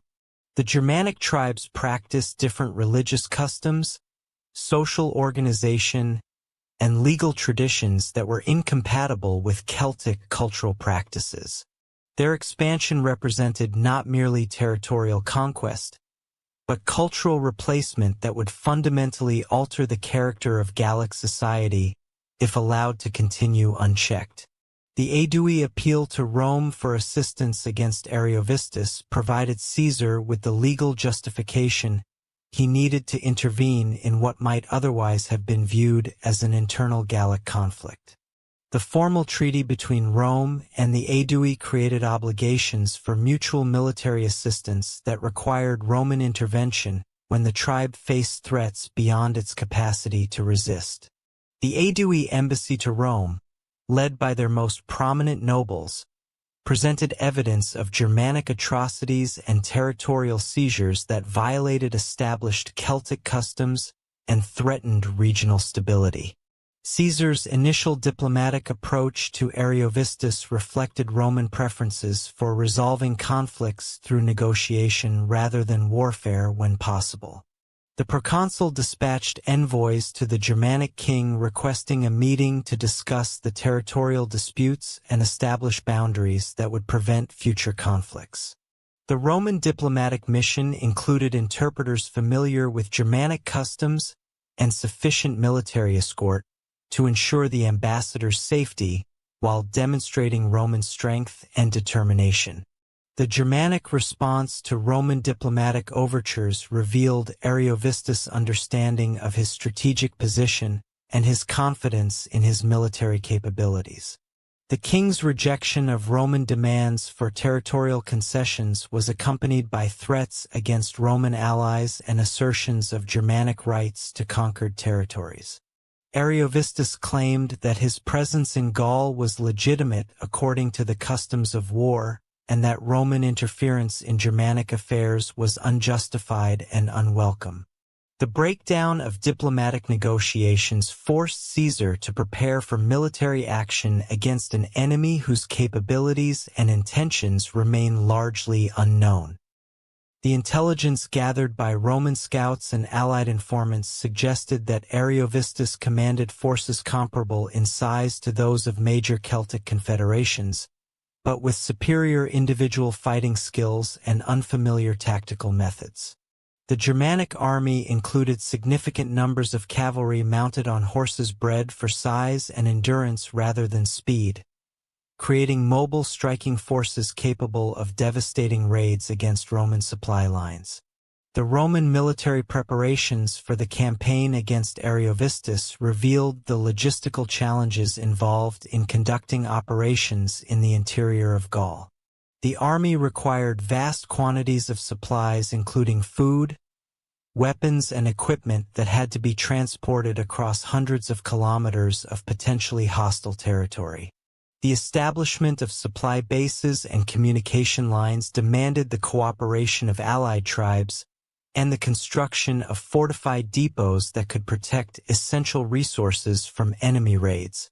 The psychological impact of the impending confrontation with Germanic forces created morale problems within the Roman army that threatened to undermine military effectiveness.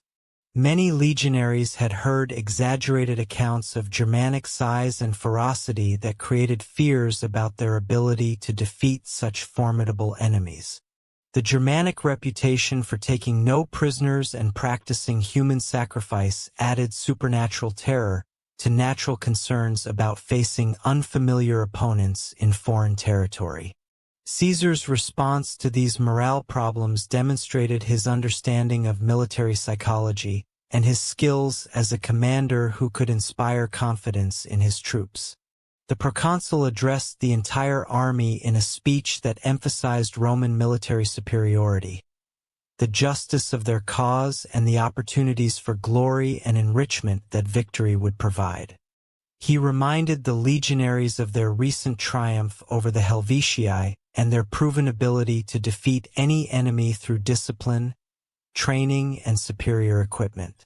The march toward Ariovistus territory brought the Roman army into contact with the diverse populations and landscapes that characterized eastern Gaul.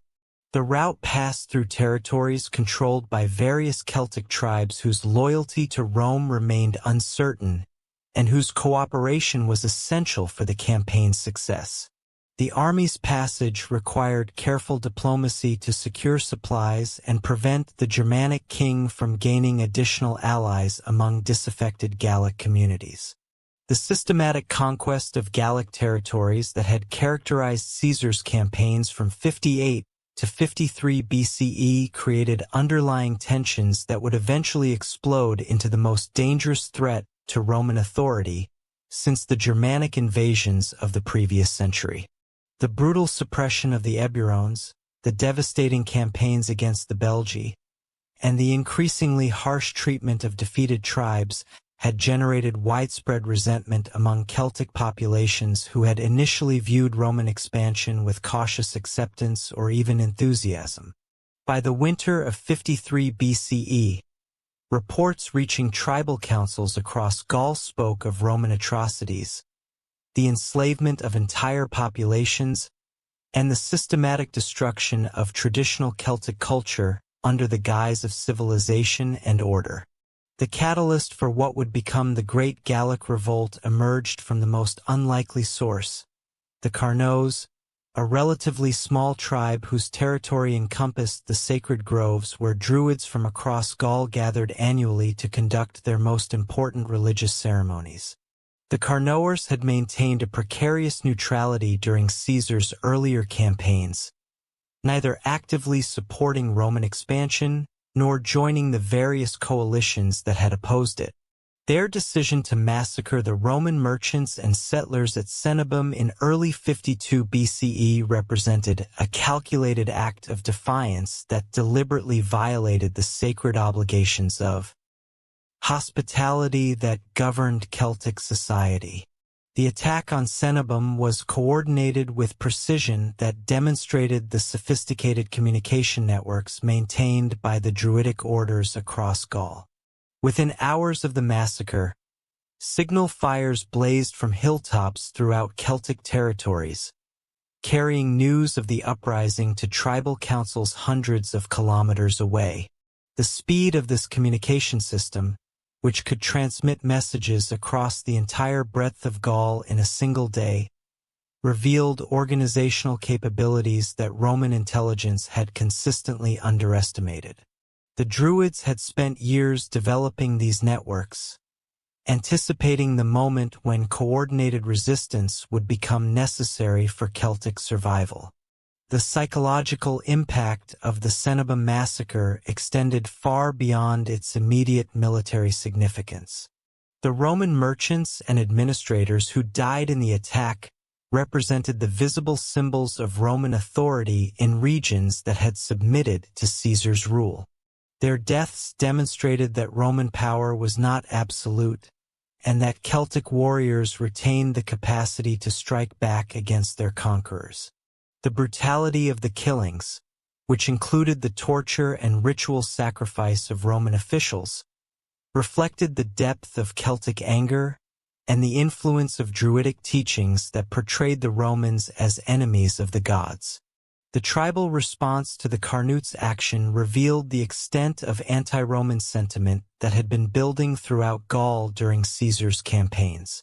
The Arverni, who had remained largely neutral since their defeat by earlier Roman commanders, emerged as the leading advocates for coordinated resistance. Their nobles, meeting in secret councils held in remote mountain sanctuaries, debated the possibility of uniting all Gallic tribes under a single military command capable of challenging Roman supremacy. The discussions involved representatives from dozens of tribes, creating a pan-Gallic political movement unprecedented in Celtic history. The emergence of Vercingetorix as the leader of this resistance movement represented a fundamental transformation in Celtic political organization. The young Arverni noble, whose name meant Great King of Warriors, possessed the charismatic personality and military expertise necessary to unite tribes that had spent centuries fighting each other. His background combined traditional Celtic warrior training with exposure to Roman military methods gained through his father's earlier collaborations with Roman commanders. This unique combination of Celtic cultural authenticity and tactical sophistication made him the ideal leader for a movement that required both traditional legitimacy and innovative strategy. Vercingetorix's rise to power within the Arverni Confederation demonstrated his political skills and understanding of Celtic social dynamics. The traditional Arverni leadership, dominated by nobles who favored accommodation with Rome, initially opposed his calls for resistance.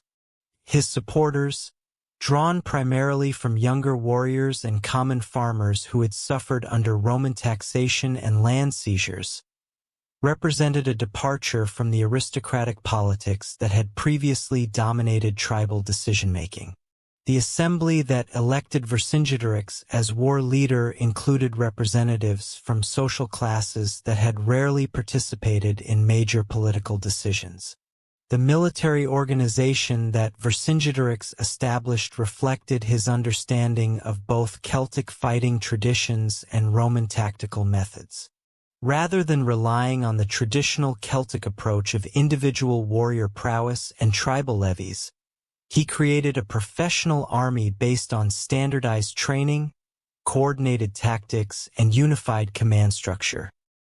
The force that assembled under his leadership included approximately 80,000 infantry and 15,000 cavalry drawn from tribes across central and western Gaul. These warriors were equipped with weapons and armor produced by Celtic smiths, using techniques that combined traditional craftsmanship with innovations learned from captured Roman equipment. The strategic planning that preceded the revolt demonstrated Vercingetorix's sophisticated understanding of the challenges involved in confronting Roman military superiority. His analysis of Caesar's previous campaigns identified the logistical vulnerabilities that could be exploited through coordinated attacks on Roman supply lines and communication networks. The plan involved simultaneous uprisings across multiple regions that would force the Romans to divide their forces while preventing them from concentrating their strength against individual tribal armies. The initial phase of the revolt achieved remarkable success through its coordination and timing. Tribes across Gaul rose simultaneously, attacking Roman garrisons, supply depots, and administrative centers with precision that caught the Romans completely unprepared. The Senianers captured and destroyed the Roman fortress at Velonodunum, while the Pharisees seized control of Lutetia and massacred the Roman merchants who had established trading posts along the Seine.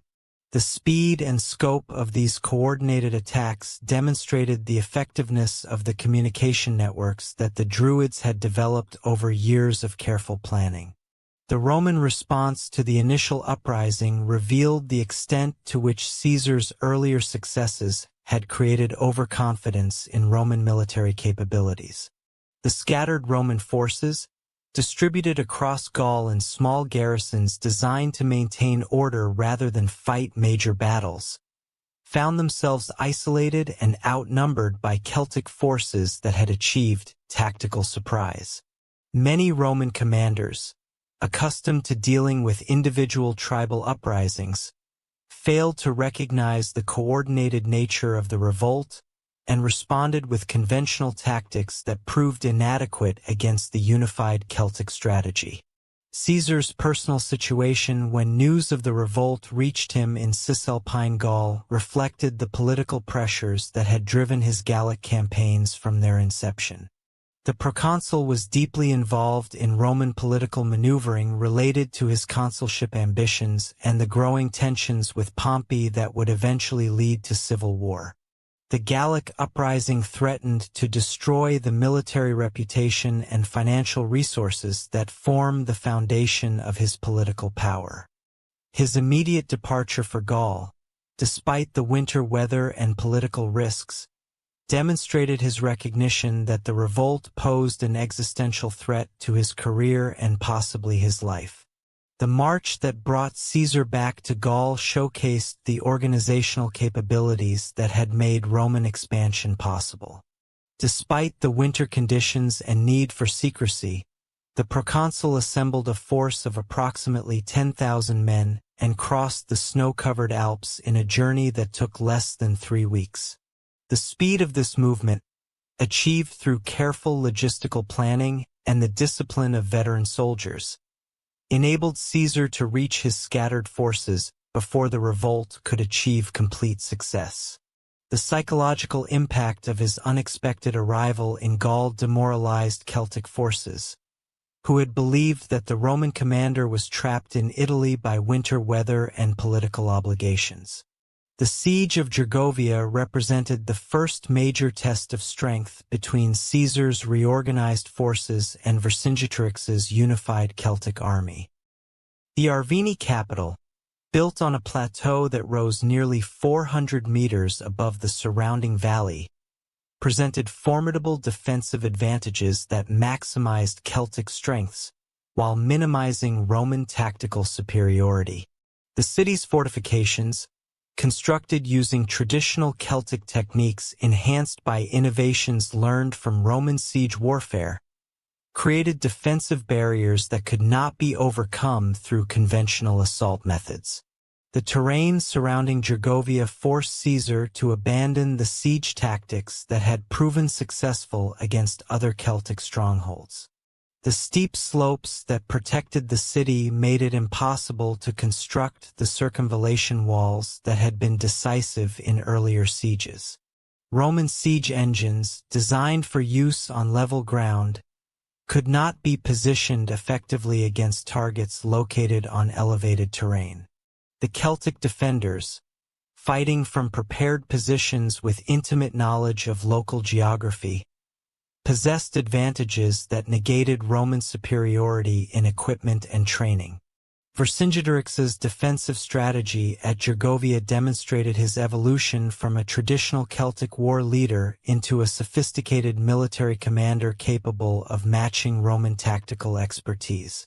Rather than relying on the aggressive charges that had characterized earlier Celtic resistance, he employed a defensive approach that maximized the advantages of terrain and fortification while minimizing exposure to Roman strengths. The Celtic forces were organized into specialized units assigned to specific defensive sectors, creating a coordinated defense that could respond flexibly to Roman attacks while maintaining overall tactical coherence.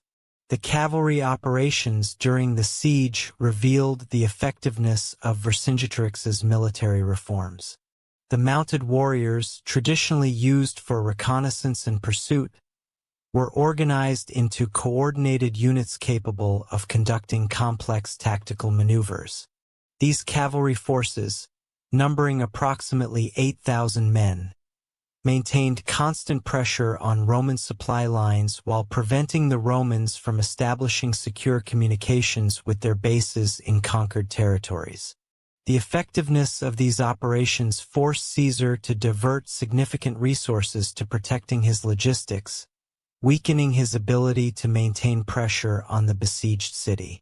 The Roman assault on Gergovia that resulted in Caesar's first major defeat in Gaul demonstrated the limitations of Roman tactical methods when confronted with prepared defenses and unified Celtic resistance.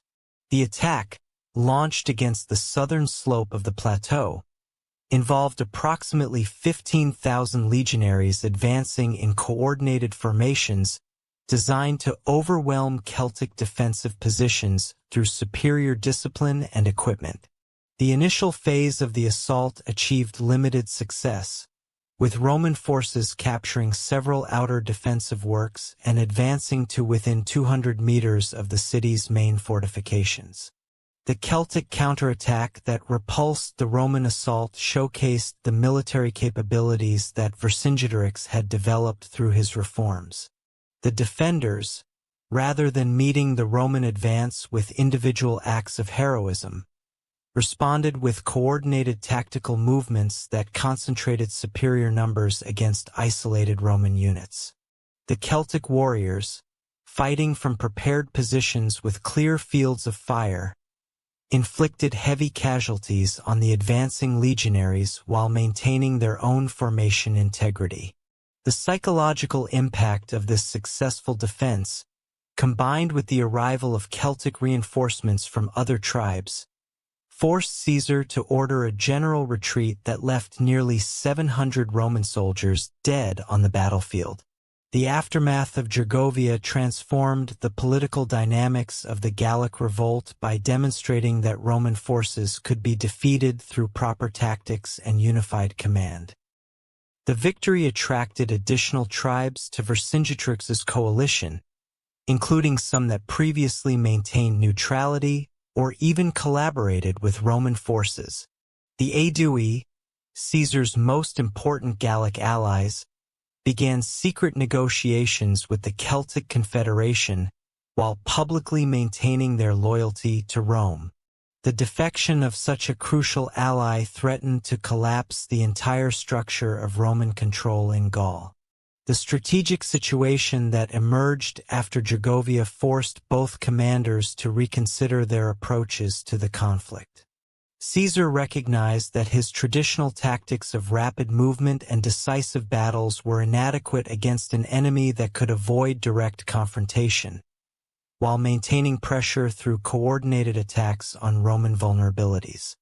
Vercingetorix understood that his victory at Gergovia, while significant, had not destroyed Roman military capability, and that Caesar would return with reinforcements and new strategies designed to overcome Celtic defensive advantages. The Celtic War Council that met following the victory at Gergovia revealed the challenges involved in maintaining unity among tribes, with different strategic priorities and traditional rivalries. Representatives from over 60 tribes participated in debates that addressed fundamental questions about the conduct of the war and the political structure of post-Roman Gaul. The discussions involved complex negotiations between tribal leaders who had to balance their commitment to the Pan-Gallic cause with their obligations to their own peoples and territories. The decision to concentrate Celtic forces at Alesia reflected Vercingetorix's strategic assessment that the revolt had reached a critical juncture requiring decisive action.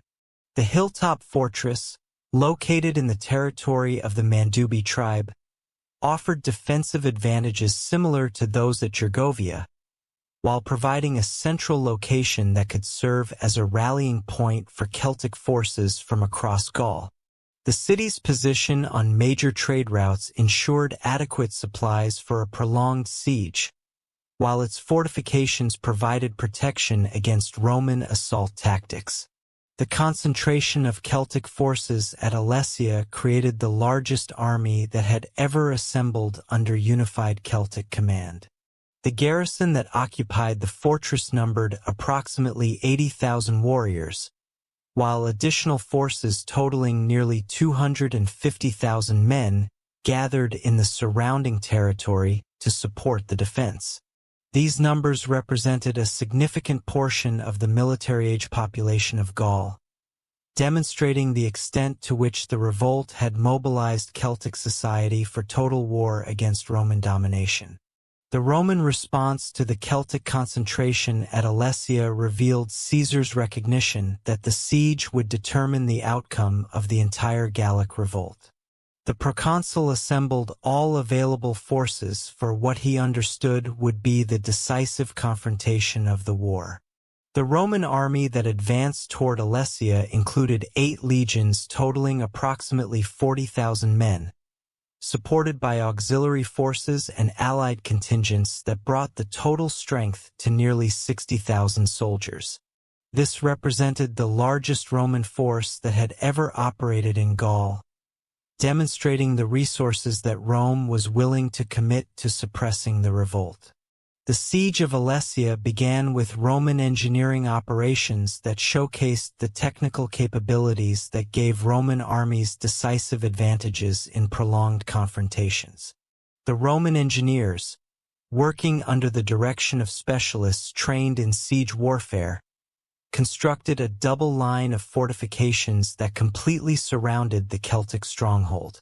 The inner wall, known as the circumvallation, prevented the defenders from breaking out of the city, while the outer wall, called the contravallation, protected the forces from attacks by the Celtic relief army that was assembling in the surrounding territory.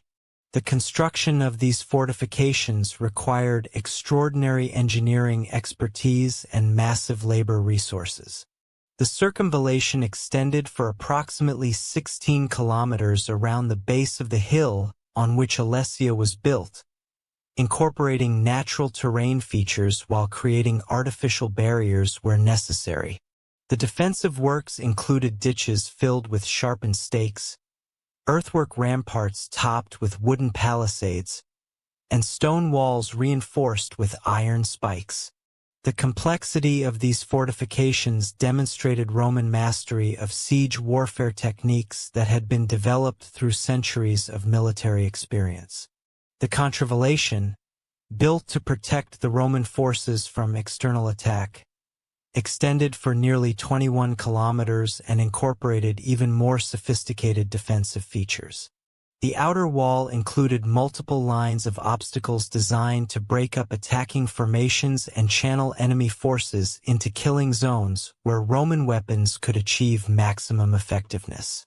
The engineering challenges involved in constructing these fortifications while maintaining the siege of Alesia required coordination between thousands of soldiers working in specialized teams under constant threat of Celtic attack. The impact of the siege on the civilian population of Alesia revealed the brutal realities of ancient warfare and the human cost of the Gallic revolt. The city's normal population of approximately 15,000 inhabitants was swollen by the presence of 80,000 warriors and their followers, creating overcrowding that strained food supplies and sanitation systems. The Roman blockade prevented the delivery of supplies from the surrounding territory, forcing the defenders to ration their resources while maintaining their military effectiveness. The psychological warfare that accompanied the siege demonstrated the sophisticated understanding of human nature that characterized both Roman and Celtic military leadership. Caesar ordered the construction of siege towers and artillery positions that created constant pressure on the defenders while demonstrating Roman determination to continue the siege indefinitely. Vercingetorix responded by organizing displays of Celtic unity and determination, including religious ceremonies conducted by Druids who proclaimed divine support for the resistance. The arrival of the Celtic relief army transformed the siege into a three-way battle that tested the tactical capabilities of all participants. The relief force, commanded by Vercingetorix's cousin Vercingetorix, numbered approximately 250,000 warriors drawn from tribes across Gaul. This massive army represented the largest military force that had ever assembled in Celtic Europe, demonstrating the extent to which the revolt had mobilized the entire population of Gaul for the struggle against Roman domination. The tactical challenges facing the relief army revealed the difficulties involved in coordinating operations between large military forces without modern communication systems. The Celtic commanders had to coordinate attacks by the relief army with breakout attempts by the forces trapped in Alesia, while maintaining pressure on the Roman fortifications that separated these two forces. The complexity of these operations required precise timing and coordination that tested the limits of Celtic military organization. The final Battle of Alesia began with a coordinated Celtic assault that attacked the Roman fortifications from both directions simultaneously. The warriors trapped in the city launched a desperate breakout attempt while the relief assaulted the contravallation from the outside. The Roman forces, caught between these two attacks, found themselves fighting on multiple fronts while maintaining the structural integrity of their defensive positions. The intensity of the fighting, which continued for several hours, created casualties on all sides that demonstrated the desperation of the Celtic cause and the determination of Roman resistance. The decisive moment of the battle came when Caesar personally led a cavalry charge that broke through the Celtic lines and created panic among the relief army. The proconsul's appearance on the battlefield, recognizable by his distinctive scarlet cloak and the veteran cavalry units that accompanied him, had a psychological impact that exceeded its immediate tactical significance. The Celtic warriors, many of whom had never seen the Roman commander who had conquered their territories, were demoralized by his presence and began to withdraw from positions they had held throughout the day. The collapse of the Celtic relief army marked the effective end of organized resistance to Roman rule in Gaul. The massive force that had represented the last hope of Celtic independence dissolved into scattered groups of fleeing warriors who abandoned their weapons and equipment in their haste to escape Roman pursuit. The psychological impact of this defeat extended far beyond its immediate military consequences, demonstrating to Celtic populations throughout Gaul that Roman military superiority was absolute and that further resistance was futile. The surrender of Vercingetorix represented both a personal tragedy and a symbolic end to Celtic independence in Gaul. The Celtic leader's decision to sacrifice himself in hopes of securing better treatment for his followers demonstrated the personal honor that characterized Celtic warrior culture. His appearance before Caesar, dressed in his finest armor and weapons, created a dramatic confrontation between the two leaders who had dominated the final phase of the Gallic Wars. The Roman treatment of the captured Celtic leader, who was kept as a prisoner for 6 years before being executed during Caesar's triumph, reflected the political requirements of Roman victory rather than personal animosity between the commanders. The systematic destruction of organized Celtic resistance at Alesia marked the beginning of a profound transformation that would reshape Gallic society more completely than any previous conquest in Roman history. The administrative challenges facing Caesar and his successors involved not merely governing a defeated population, but integrating nearly 4 million Celtic inhabitants into Roman political, legal, and cultural frameworks, while maintaining the economic productivity that made Gaul valuable to the empire. The process of Romanization that began in the immediate aftermath of the conquest would prove to be one of the most successful examples of cultural assimilation in the ancient world, creating a synthesis of Celtic and Roman traditions that would define the region's character for centuries. The initial administrative structure imposed on conquered Gaul reflected Roman experience in governing diverse populations while addressing the specific challenges presented by Celtic political organization. Caesar's immediate concern involved preventing the resurgence of coordinated resistance through the systematic dismantling of tribal confederations that had made the Great Revolt possible. The traditional Celtic political structures, based on tribal assemblies and elected magistrates, were replaced by Roman administrative units that fragmented large tribal territories into smaller, more manageable civitates.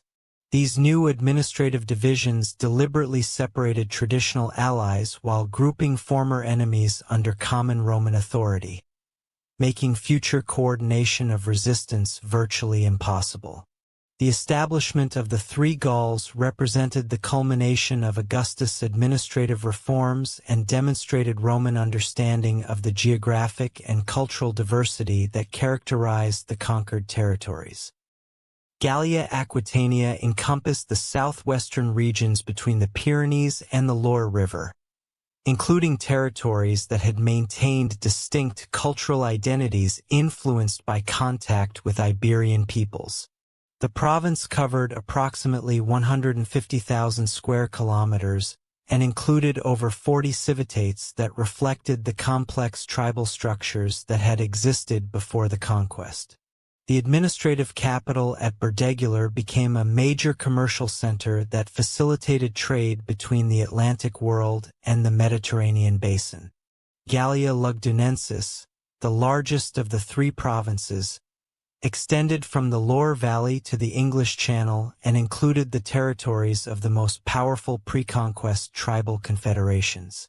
The province encompassed nearly 200,000 square kilometers and contained the economic heartland of Gaul, including the fertile agricultural regions that had supported large populations and the mineral resources that had funded Celtic military resistance.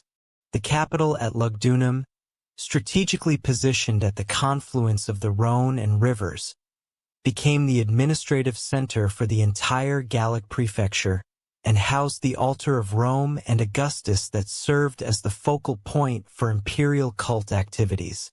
Gallia Belgica covered the northern territories from the Seine to the Rhine, including regions that had maintained the closest contacts with Germanic peoples across the frontier. The province's strategic importance derived from its position as a buffer against Germanic expansion and its control of trade routes connecting Britain with the continental interior.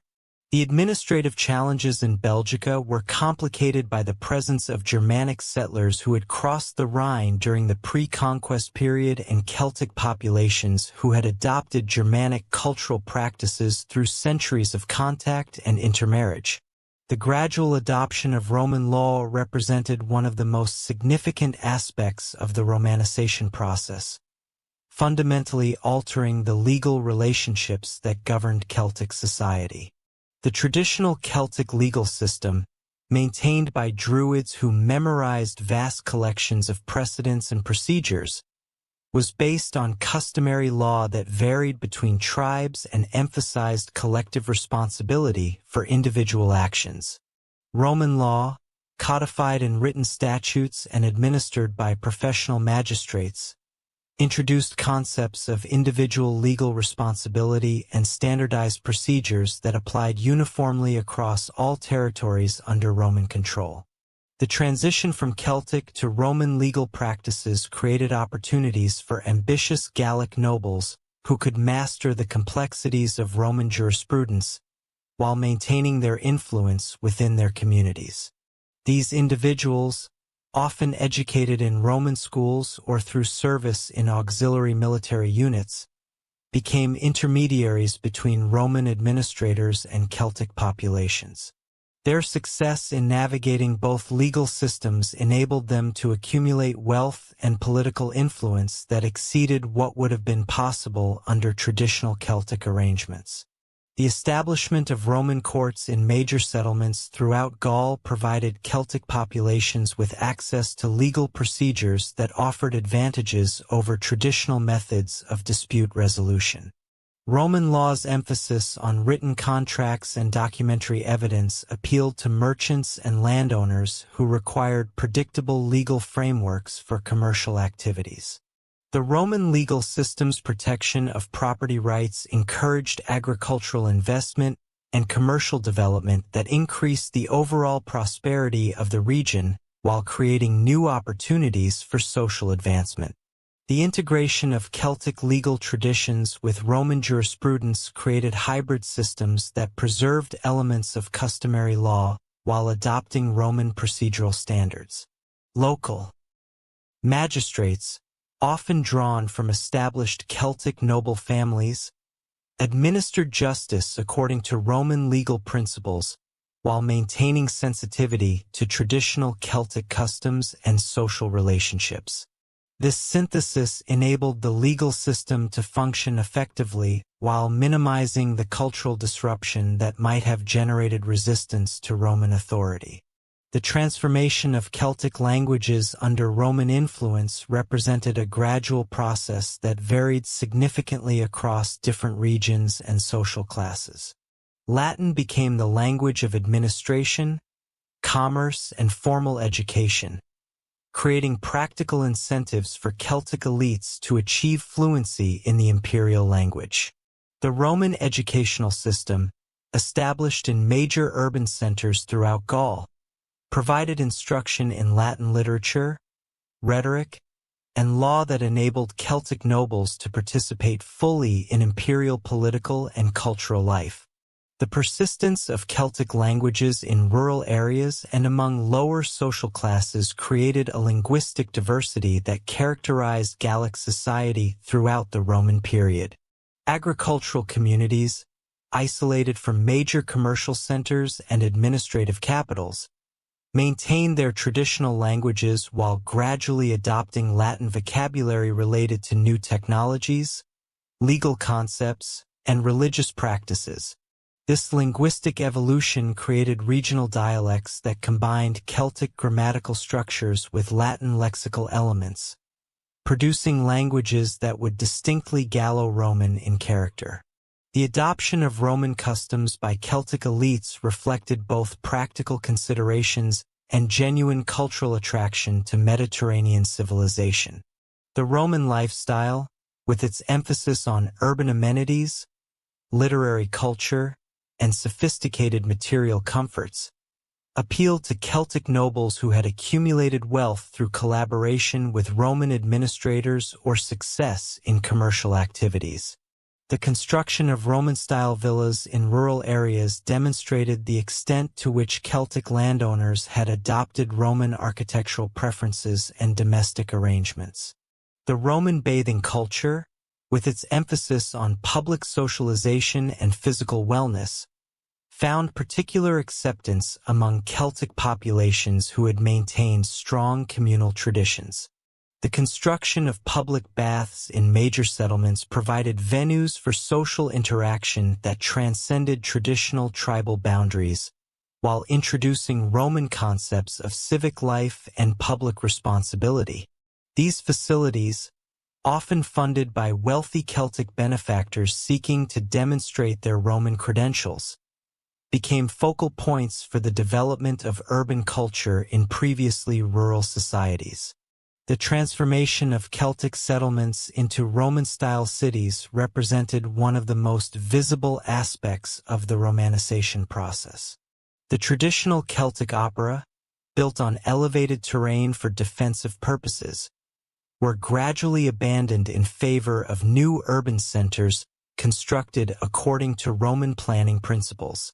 These new cities, laid out in regular grids with central forums, public buildings, and residential districts, provided the infrastructure necessary for Roman administrative and commercial activities while offering improved living conditions for urban populations.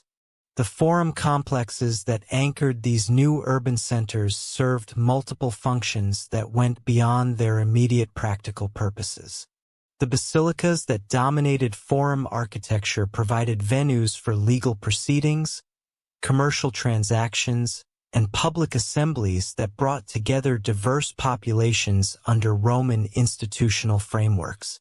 The temples that flanked forum spaces introduced Roman religious practices while providing opportunities for the syncretism of Celtic and Roman deities that facilitated cultural integration. The construction of theaters and amphitheaters in major Gaelic cities demonstrated Roman commitment to providing the cultural amenities that characterized civilized urban life. These entertainment venues, often built through the patronage of wealthy Celtic nobles seeking to demonstrate their Roman sophistication, provided programming that included both traditional Roman spectacles and performances that incorporated Celtic cultural elements. The popularity of these venues among Celtic populations indicated the extent to which Roman entertainment culture had been accepted and integrated into local social life. The development of Roman-style residential architecture reflected the changing social aspirations of Celtic elites who had prospered under Roman rule. The traditional Celtic roundhouses, constructed of wood and thatch with central hearths, were replaced by rectangular stone buildings with hypocaust heating systems, glass windows, and elaborate decorative programs that demonstrated their owners' wealth and cultural sophistication. These architectural changes represented more than mere aesthetic preferences. They reflected fundamental alterations in domestic life and social relationships that accompanied the adoption of Roman cultural practices. The integration of Gaelic nobility into Roman political structures created opportunities for advancement that exceeded anything available under traditional Celtic arrangements. The Roman cursus honorum provided ambitious Celtic nobles with clearly defined pathways to political influence and social prestige that transcended tribal boundaries. service in local magistracies, followed by advancement to provincial positions and potentially imperial offices, offered careers that could elevate individuals from provincial obscurity to positions of influence within the broader Roman world. The military service that provided many Celtic nobles with their introduction to Roman culture and political systems proved to be one of the most effective mechanisms for cultural integration. The auxiliary units that recruited Celtic warriors provided training in Roman military techniques, while exposing recruits to Roman values, customs, and social relationships. The veterans who returned to their communities after completing military service brought with them knowledge of Roman practices and connections to Roman administrative networks that facilitated their integration into colonial society. The emergence of Celtic equestrian families represented the success of Roman policies designed to create local elites with vested interests in imperial stability. These families often descended from traditional Celtic nobles who had collaborated with Roman administrators, accumulated wealth through landholding, commercial activities, and imperial service. Their sons received Roman educations and pursued careers that took them throughout the empire, creating networks of influence that connected Gallic communities to the broader Roman world. The religious transformation that accompanied political and cultural Romanization involved complex processes of syncretism that preserved Celtic spiritual traditions while incorporating Roman theological concepts and ritual practices. The Roman policy of Interpretatio Romana, which identified Celtic deities with Roman counterparts, facilitated religious integration while maintaining continuity with traditional Celtic spiritual life.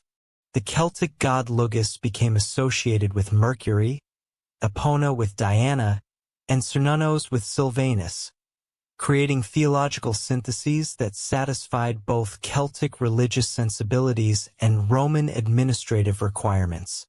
The construction of Romano-Celtic temples throughout Gaul demonstrated the architectural expression of these religious syntheses. These buildings, which combined Roman construction techniques with Celtic spatial concepts, provided venues for worship that accommodated both Roman and Celtic ritual practices. The temple complexes often included features such as sacred groves, ritual pools, and offering deposits that preserved Celtic religious traditions while incorporating Roman architectural elements and decorative programs. The persistence of Druidic traditions, despite Roman suppression efforts, reflected the deep cultural significance of Celtic religious practices and their adaptation to changed political circumstances.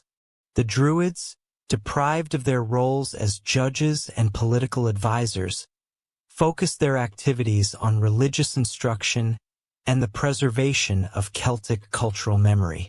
Their schools, relocated to remote areas beyond direct Roman supervision, continued to train priests and scholars who maintained Celtic intellectual traditions while adapting to the realities of Roman rule. The economic transformation that accompanied Romanization created new opportunities for wealth accumulation while altering traditional patterns of production and exchange. The Roman monetary system, based on standardized coinage and credit mechanisms, replaced the Celtic economies that had relied on barter, gift exchange, and the accumulation of portable wealth in the form of livestock and precious metals. The introduction of Roman commercial law and banking practices facilitated trade relationships that connected Gallic producers to Mediterranean markets, while providing access to manufactured goods and luxury items that had previously been available only to tribal elites. The agricultural innovations that Roman landowners introduced to Gallic territories increased productivity, while altering traditional farming practices and social relationships. The Roman villa system, based on slave labor and market-oriented production, replaced the Celtic agricultural arrangements that had emphasized subsistence farming and communal land use.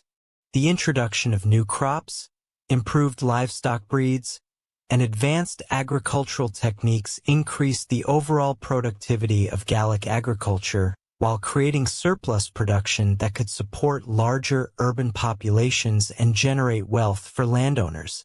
The development of manufacturing industries in Roman Gaul reflected both the availability of skilled Celtic craftsmen and the demand for goods created by increased urbanization and commercial activity. The pottery workshops that emerged in major urban centers produced vessels that combined Roman forms with Celtic decorative traditions, creating distinctive Gallo-Roman ceramic styles that found markets throughout the Western Empire.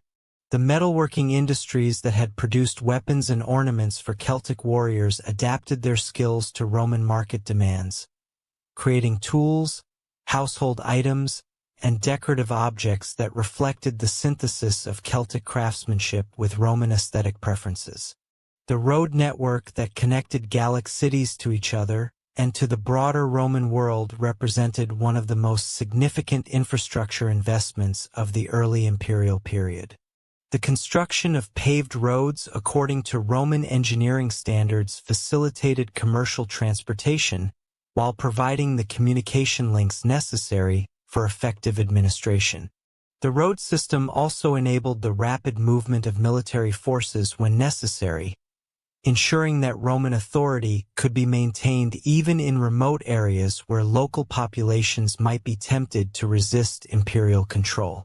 The educational institutions that emerged in major Gallic cities provided the training necessary for Celtic youth to participate fully in Roman cultural and political life had, by the early 2nd century CE, produced a generation of thoroughly Romanist Gauls whose talents and ambitions would contribute significantly to the empire's military, economic, and intellectual development. These men, fluent in both Latin and their ancestral Celtic languages, possessed intimate knowledge of local conditions combined with Roman administrative expertise that made them invaluable to imperial governance. Their integration into Roman military and civilian hierarchies represented the culmination of the Romanization process, while simultaneously creating new opportunities for Gallic influence within the broader imperial system. The military contributions of Gallic soldiers to Roman imperial expansion began with the auxiliary units that had been recruited during Caesar's conquest, but evolved into something far more significant during the 1st and 2nd centuries CE. The traditional Celtic warrior culture, with its emphasis on personal courage and loyalty to commanders, adapted remarkably well to Roman military discipline and tactical requirements. Gallic recruits brought physical advantages that complemented Roman training methods. Their typically larger stature, developed through generations of agricultural work and warrior traditions, made them formidable heavy infantry soldiers, while their cultural familiarity with horses and horsemanship created some of the empire's most effective cavalry units. The Gallic cavalry units that served throughout the Roman Empire gained particular renown for their effectiveness in frontier warfare and their ability to adapt to diverse combat conditions. The Ala Gallo-Rum, recruited primarily from the Treveri and Remi tribes, served with distinction in Britain, Germania, and Dacia, earning battle honors that were inscribed on their unit standards and commemorated in stone monuments erected in their garrison towns. These horsemen retained elements of their Celtic fighting traditions, including the use of long cavalry swords and distinctive shield designs, while adopting Roman tactical formations and command structures that maximized their effectiveness in coordinated operations. The integration of Gallic soldiers into the regular legions represented a more profound transformation than their service in auxiliary units. By the reign of Trajan, men of Gallic origin comprised approximately 30% of the legionary centurions serving in the Rhine and Danube frontier armies, reflecting both their military competence and their complete integration into Roman military culture. These officers, many of whom had begun their careers as common soldiers in auxiliary units, demonstrated the meritocratic aspects of Roman military service, while maintaining connections to their Gallic communities that facilitated recruitment and local relations. The First Legion Minervia, stationed at Bonn, exemplified the Gallic contribution to Roman military effectiveness. Originally recruited from Germanic tribes, the legion gradually incorporated increasing numbers of Gallic volunteers who brought local knowledge and cultural connections that enhanced the unit's effectiveness in frontier operations. The legion's service record, spanning campaigns in Dacia, Mesopotamia, and Germania, demonstrated the reliability and effectiveness of Gallic soldiers in the most challenging military environments. The unit's distinctive boar standard, reflecting Celtic religious symbolism, illustrated the synthesis of Celtic and Roman military traditions that characterized these formations. The Gallic contribution to Roman military engineering reflected the technical skills that Celtic craftsmen had developed over centuries of metalworking and construction. The siege engines, constructed by Gallic engineers during Trajan's Dacian campaigns, incorporated innovations that improved upon traditional Roman designs, including counterweight systems that increased the range and accuracy of catapults and ballistae. These technical improvements, developed through the application of Celtic mechanical knowledge to Roman engineering principles, enhanced the effectiveness of Roman siege warfare, while demonstrating the value of cultural synthesis in military technology. The economic prosperity that characterized Gaul during the High Empire period resulted from the successful integration of Celtic agricultural knowledge with Roman commercial practices and infrastructure investment. The fertile soils of the Gallic provinces, enhanced by Roman agricultural techniques and connected to Mediterranean markets through improved transportation networks, produced agricultural surpluses that supported both local urbanization and export to other regions of the empire. The grain production of the Seine and Loire valleys supplied the Rhine armies and contributed to the food security of Rome itself, while Gallic livestock provided meat, leather, and wool that found markets throughout the provinces. The agricultural innovations that Gallic farmers developed during this period reflected their adaptation of Roman farming techniques to local conditions and their integration of Celtic traditional knowledge with Mediterranean agricultural practices.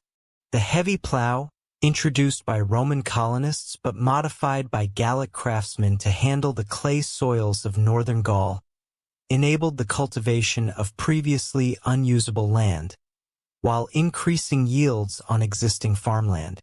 The crop rotation systems that emerged in Gallic territories combined Roman knowledge of soil management with Celtic understanding of local climate patterns, creating agricultural practices that maximized productivity while maintaining soil fertility.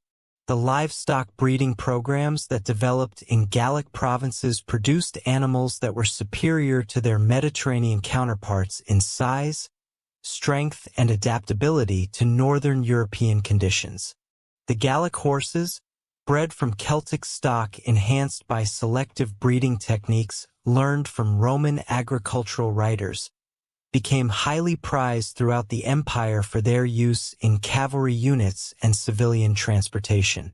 The cattle herds that grazed in the extensive pastures of central Gaul provided not only meat and dairy products but also the leather that supplied Roman military units and civilian markets throughout the western provinces. The manufacturing industries that emerged in Gallic cities during the 2nd century CE represented the successful combination of Celtic craftsmanship traditions with Roman market organization and capital investment. The pottery workshops of La Grafescensi in southern Gaul produced terra sigillata vessels that were exported throughout the Western Empire, with their distinctive red-glazed surfaces bearing decorative motifs that combined Roman artistic themes with Celtic design elements. The scale of production at these workshops, employing hundreds of skilled craftsmen and thousands of vessels annually, demonstrated the industrial capabilities that had developed in Romanist Gallic communities. The metalworking industries that had produced weapons and ornaments for Celtic warriors adapted their skills to Roman market demands, while maintaining the technical excellence that had characterized Celtic craftsmanship for centuries. The bronze workshops of Lugdunum produced military equipment, household items, and decorative objects that found markets throughout the empire, their products bearing the distinctive quality marks that identified Gallic manufacturers. The iron production centers that emerged in the forested regions of eastern Gaul supplied raw materials and finished goods to Roman military units, while developing new techniques for steel production that improved upon traditional Roman methods. The textile industries that developed in Gallic cities built upon the sheep-raising traditions of Celtic communities while incorporating Roman techniques for wool processing and cloth production. The woolen fabrics produced in workshops throughout Gaul became renowned for their quality and durability, finding markets in Rome itself where Gallic cloth was prized for its superior characteristics. The linen production that developed in the flax-growing regions of northern Gaul created another major export industry that connected Gallic producers to Mediterranean markets, while providing employment for thousands of skilled workers. The trade networks that connected Gallic producers to markets throughout the Roman Empire reflected the entrepreneurial skills of Gallic merchants who had adapted Celtic trading traditions to Roman commercial practices. The merchant families that emerged in major Gallic cities maintained trading relationships that extended from Britain to North Africa, facilitating the exchange of goods that included not only Gallic agricultural and manufactured products, but also exotic items from distant provinces.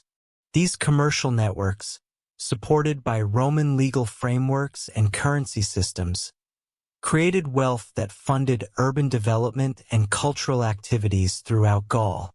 The Rhine trade route, controlled largely by Gallic merchants based in Lugdunum and Mogontiacum, carried goods between the Mediterranean world and the Germanic frontier territories.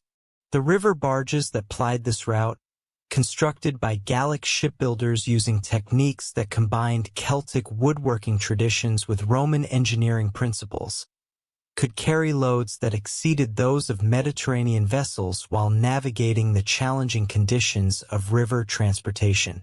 The profits generated by this trade supported the development of commercial centers throughout the Rhine Valley, while providing the Roman military with access to supplies and equipment necessary for frontier defense. The Atlantic trade networks that connected Gallic ports to Britain, Spain, and North Africa demonstrated the maritime capabilities that Gallic merchants had developed through centuries of coastal navigation. The ships that sailed from Berdegola and other Atlantic ports carried Gallic wine, pottery, and manufactured goods to distant markets while returning with tin from Britain, silver from Spain, and exotic products from North Africa. These commercial relationships, facilitated by Roman legal protections and currency systems, created prosperity that extended far beyond the immediate coastal regions to include the interior territories that produced the goods being traded. The emergence of notable Gallic figures in Roman political life reflected both the success of Romanization policies and the recognition of Gallic talents by imperial administrators. Marcus Valerius Asiaticus, born in Vienne to a prominent Gallic family, achieved the consulship under Caligula, and became one of the wealthiest and most influential men in Rome. His career, which included successful military commands and extensive business interests, demonstrated the opportunities available to ambitious Gauls who could navigate the complexities of Roman political life, while maintaining their connections to Gallic communities. The literary contributions of Gallic writers to Roman cultural life began with figures like Pomponius Mela, the geographer whose work provided detailed descriptions of Gallic territories and peoples that influenced Roman understanding of the region for centuries. His writings, based on personal knowledge of Gallic geography and customs, offered insights into Celtic culture that complemented the military and administrative perspectives that dominated Roman literature about Gaul. The accuracy of his geographical descriptions and the sophistication of his analytical approach demonstrated the intellectual capabilities of educated Gauls who had mastered Roman literary traditions. The rhetorical schools that flourished in Gallic cities during the 2nd century CE produced orators whose skills rivaled those of their counterparts in Rome and Athens.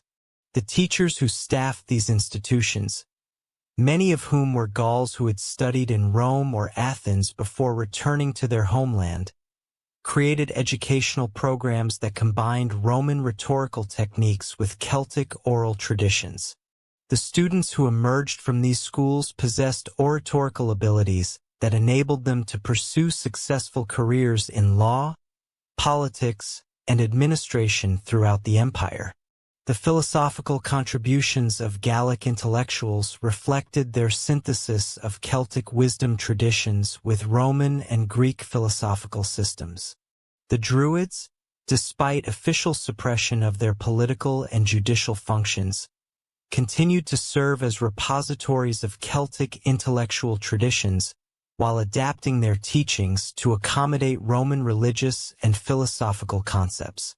Their influence on Gallic intellectual life, though less visible than during the pre-conquest period, continued to shape the way educated Gauls approached questions of ethics, natural philosophy, and religious practice. The development of Gallo-Roman culture represented one of the most successful examples of cultural synthesis in the ancient world, creating traditions that preserved essential elements of Celtic identity while fully embracing Roman civilization. The religious practices that emerged from this synthesis combined Celtic deities and ritual traditions with Roman theological concepts and forms, creating spiritual traditions that satisfied both Celtic religious sensibilities and Roman administrative requirements.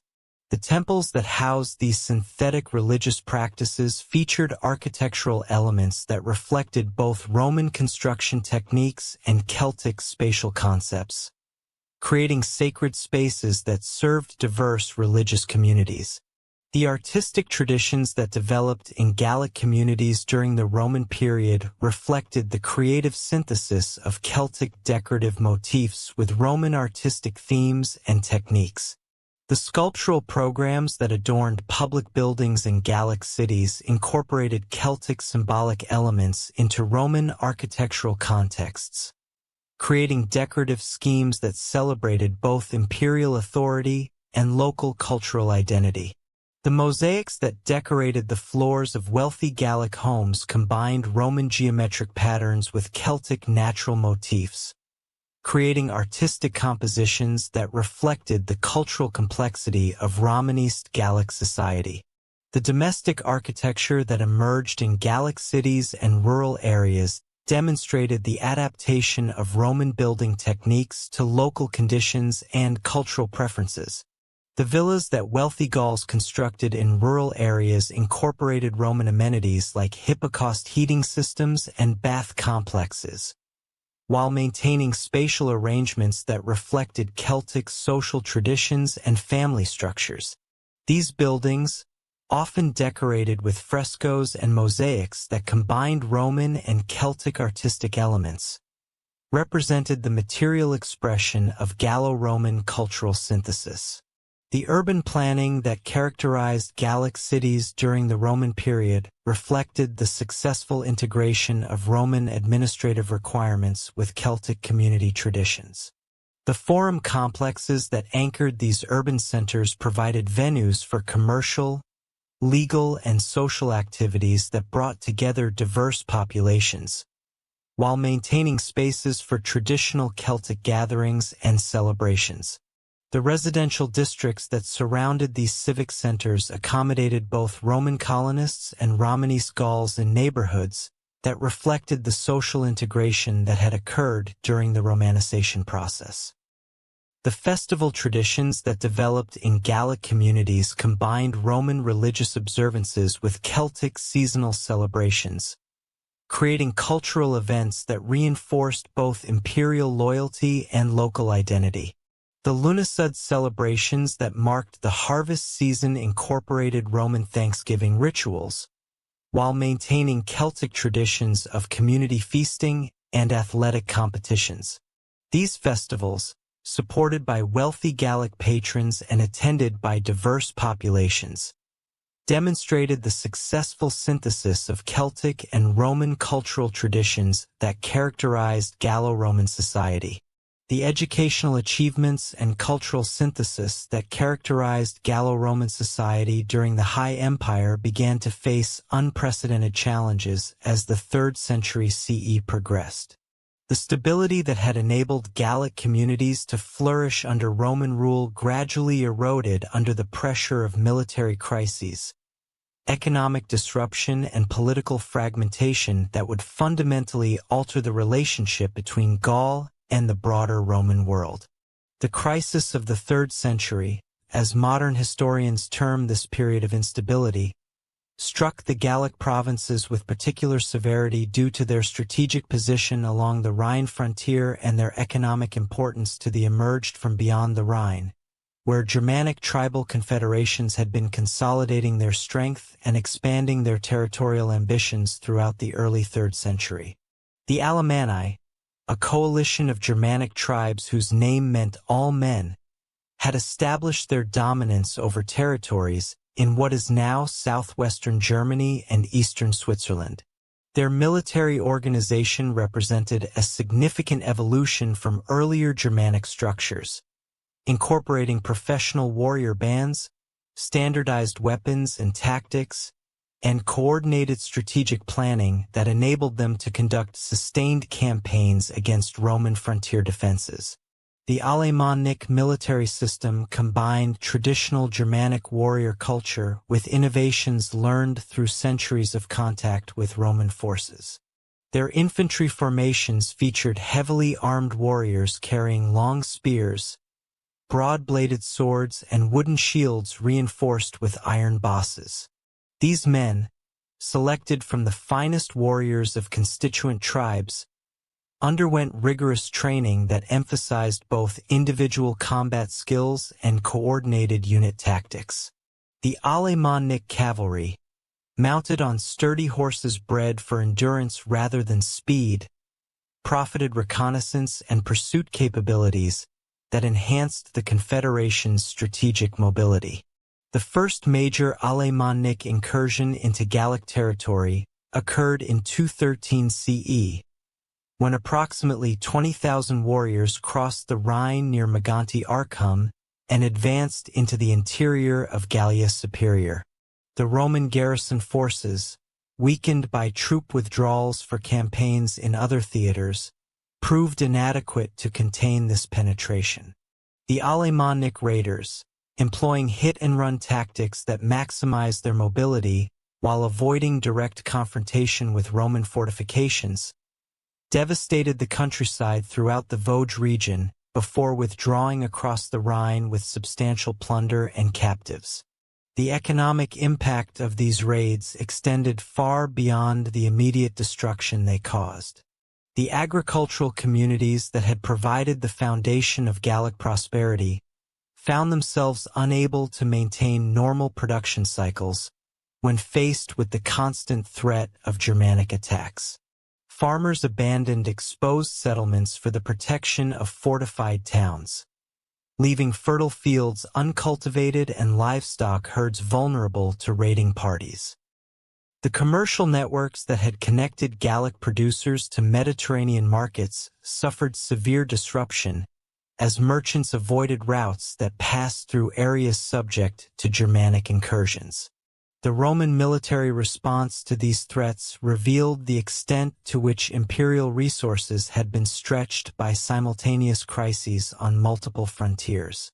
The Rhine army, traditionally the strongest force in the Western Empire, had been reduced to approximately 40,000 men distributed among dozens of fortifications along a frontier that extended for over 500 kilometers.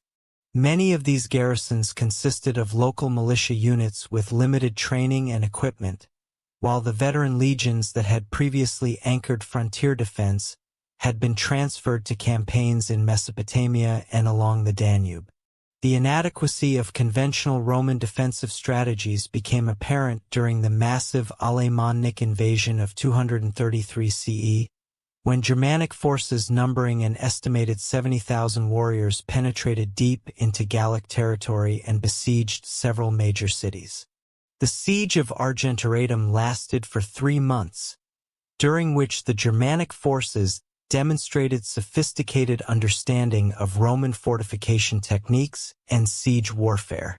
Their assault methods included the construction of siege towers, the use of battering rams against city gates, and coordinated attacks that exploited weaknesses in defensive perimeters. The civilian population of Gallic cities experienced the full horror of 3rd century warfare during these sieges. The inhabitants of Argentoratum, trapped within their walls while Germanic forces controlled the surrounding countryside, faced starvation as food supplies dwindled and attempts to break the siege failed.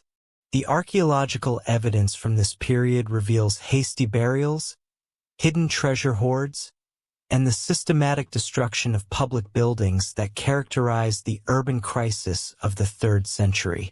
The psychological impact of these experiences fundamentally altered the relationship between Gallic communities and Roman imperial authority.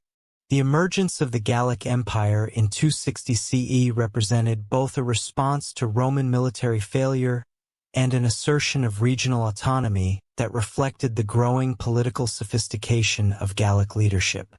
Marcus Cassianius Latinius Postumus, the Roman general who proclaimed himself emperor in Gaul, possessed the military experience and political connections necessary to establish an alternative imperial structure. His background as commander of Rhine frontier forces provided him with intimate knowledge of the military challenges facing the region, while his connections to prominent Gallic families gave him the local support necessary to maintain his authority. The political structure that Postumus established in the Gallic Empire demonstrated the administrative capabilities that Gallic leaders had developed through centuries of participation in Roman governance. The imperial court at Tria functioned according to Roman constitutional principles while addressing the specific needs of the Gallic provinces. The Senate that advised the Gallic emperor included representatives from major Gallic cities and tribal territories, creating a governing body that combined Roman institutional forms with Celtic traditions of collective decision-making. The military organization of the Gallic Empire reflected Postumus' understanding of the strategic challenges facing the region and his ability to mobilize local resources for defense. The army that served the Gallic emperors included both regular Roman units that had declared their loyalty to the breakaway regime and newly recruited formations drawn from Gallic communities. These forces, numbering approximately 60,000 men at the height of the Gallic Empire's power, were equipped with standardized weapons and armor produced in workshops throughout the region. The economic policies implemented by the Gallic Empire addressed the disruption caused by Germanic raids while maintaining the commercial relationships that had sustained Gallic prosperity. The imperial administration established state-controlled workshops that produced military equipment, pottery, and textiles for both domestic consumption and export to other regions. The coinage issued by Gallic emperors maintained the silver content and artistic quality that characterized imperial currency, ensuring the continued acceptance of Gallic money in international trade. The defensive strategies employed by the Gallic Empire represented significant innovations in frontier warfare that would influence Roman military practice for centuries. Rather than relying solely on fixed fortifications along the Rhine, Postumus and his successors developed mobile defense systems that could respond rapidly to Germanic incursions. These forces, based in fortified camps located at strategic points throughout the interior, could concentrate quickly to confront major threats while maintaining the flexibility necessary to pursue raiding parties and protect vulnerable communities. The success of these defensive innovations became apparent during the Alemannic invasion of 268 CE, when Gallic forces under the command of Victorinus defeated a Germanic army of 40,000 warriors near Vercingetorix. The battle demonstrated the effectiveness of coordinated infantry and cavalry operations that maximized the advantages of Roman training and equipment while adapting to the tactical challenges posed by Germanic warfare. The Gallic victory, achieved through superior discipline and tactical coordination, restored confidence in Roman military capabilities while demonstrating the effectiveness of regional leadership. The cultural policies of the Gallic Empire reflected the complex identity of Romanist Gallic society and the political requirements of maintaining legitimacy among diverse populations. The imperial court at Trier patronized both Roman and Celtic cultural traditions, sponsoring literary works that celebrated Gallic achievements while maintaining connections to classical Roman culture. The architectural projects undertaken during this period combined Roman construction techniques with decorative elements that reflected Celtic artistic traditions, creating buildings that expressed the synthetic culture of the Gallic Empire. The religious practices that flourished under the Gallic Empire demonstrated the continued vitality of Celtic spiritual traditions, despite centuries of Romanization.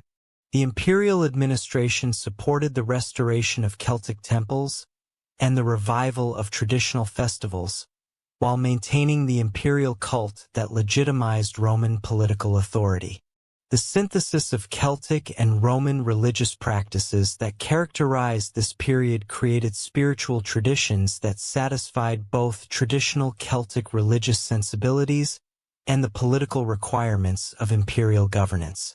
The reign of Victorinus marked the height of Gallic imperial power and demonstrated the military and administrative capabilities that had developed in the breakaway empire. His successful campaigns against both Germanic invaders and Roman forces sent to restore imperial unity showed the effectiveness of Gallic military organization and the loyalty that the regime had earned among local populations.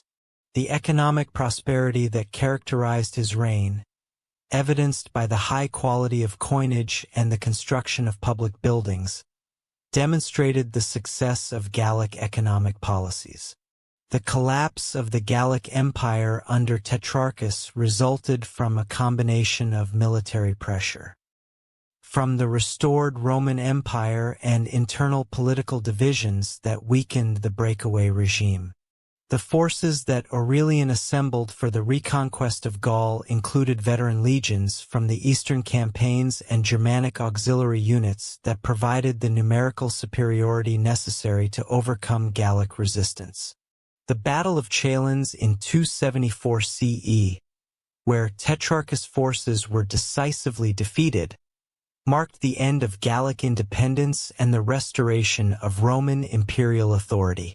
The reintegration of Gaul into the empire following the collapse of the Gallic Empire required extensive administrative reforms that addressed the changes that had occurred during the period of independence. The Diocletianic reforms that reorganized imperial administration created new provincial boundaries that reflected the political and economic realities that had emerged during the 3rd century crisis. The Prefecture of Gaul, established as one of 4 major administrative divisions of the empire, encompassed territories from Britain to Spain and included over 100 individual provinces. The military reorganization that accompanied these administrative changes reflected the lessons learned during the crisis of the 3rd century and the need for more flexible defensive strategies. The Limitonii, frontier forces stationed in fortified positions along the Rhine, were supplemented by comitatenses, mobile field armies that could respond rapidly to threats anywhere within the prefecture. These forces, numbering approximately 150,000 men throughout the Gallic provinces, represented the largest military commitment that Rome had ever made to the defense of the region. The fortification programs that characterized the late 3rd and early 4th centuries demonstrated the continued importance of Gallic territories to imperial security and the recognition that traditional defensive strategies required modification to address new threats. The construction of the Saxon shore forts along the Channel coast reflected concerns about seaborne raids from Germanic tribes in northern Europe. These fortifications, built according to the latest military engineering principles, featured thick walls projecting towers and sophisticated gate systems that could withstand prolonged sieges. The economic recovery that followed the restoration of Roman authority in Gaul demonstrated the resilience of Gallic society and the effectiveness of imperial policies designed to restore prosperity.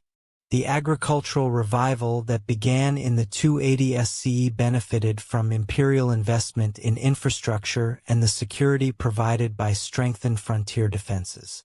The commercial networks that had been disrupted during the crisis period gradually resumed operations, connecting Gallic producers to markets throughout the empire, while providing employment for thousands of merchants, craftsmen, and transport workers. The Frankish Confederation that emerged along the Lower Rhine during the late 3rd century represented a new type of Germanic political organization that combined traditional tribal structures with innovations learned through contact with Roman civilization.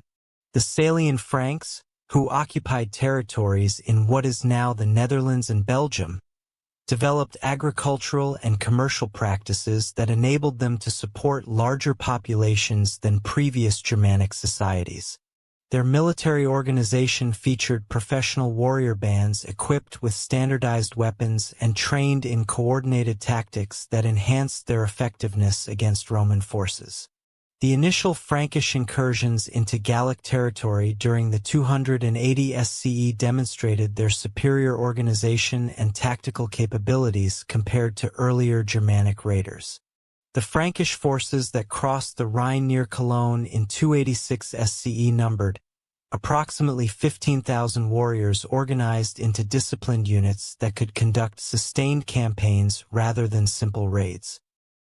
Their advance into the interior of Gallia Belgica encountered minimal resistance from Roman forces that had been weakened by the recent political upheavals and military reorganizations. The establishment of Frankish settlements in northern Gaul marked the beginning of a demographic transformation that would fundamentally alter the ethnic composition of the region. The Germanic colonists who followed the initial military incursions brought with them agricultural techniques, craft traditions, and social customs that differed significantly from those of the Romanist Gallic population. The interaction between these two populations created cultural syntheses that combined Germanic and Gallo-Roman elements in ways that would influence the development of medieval European civilization. The Roman response to Frankish expansion involved both military action and diplomatic negotiation that reflected the changing realities of imperial power in the late 3rd century. The feudality agreements that granted Frankish tribes legal status as Roman allies in exchange for military service created precedents for the integration of Germanic peoples into imperial structures.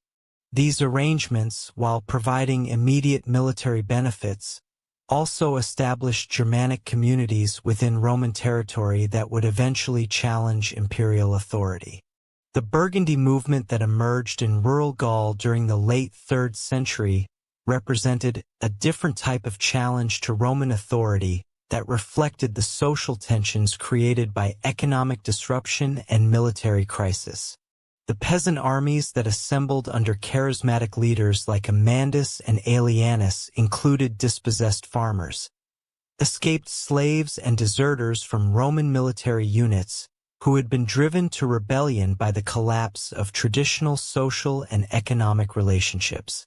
Their guerrilla warfare tactics, conducted from bases in forested and mountainous regions, created security problems that diverted Roman resources from frontier defense.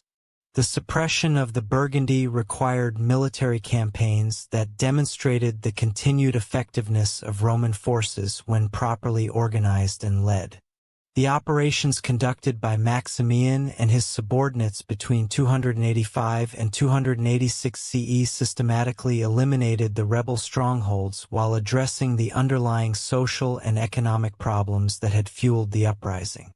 The clemency shown to surrendering rebels, combined with economic reforms that improved conditions for rural populations, demonstrated the sophisticated understanding of counterinsurgency that Roman administrators had developed.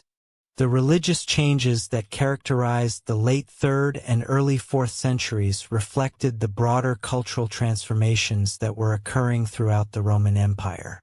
The spread of Christianity in Gallic communities created new forms of social organization and cultural identity that competed with traditional Roman and Celtic religious practices.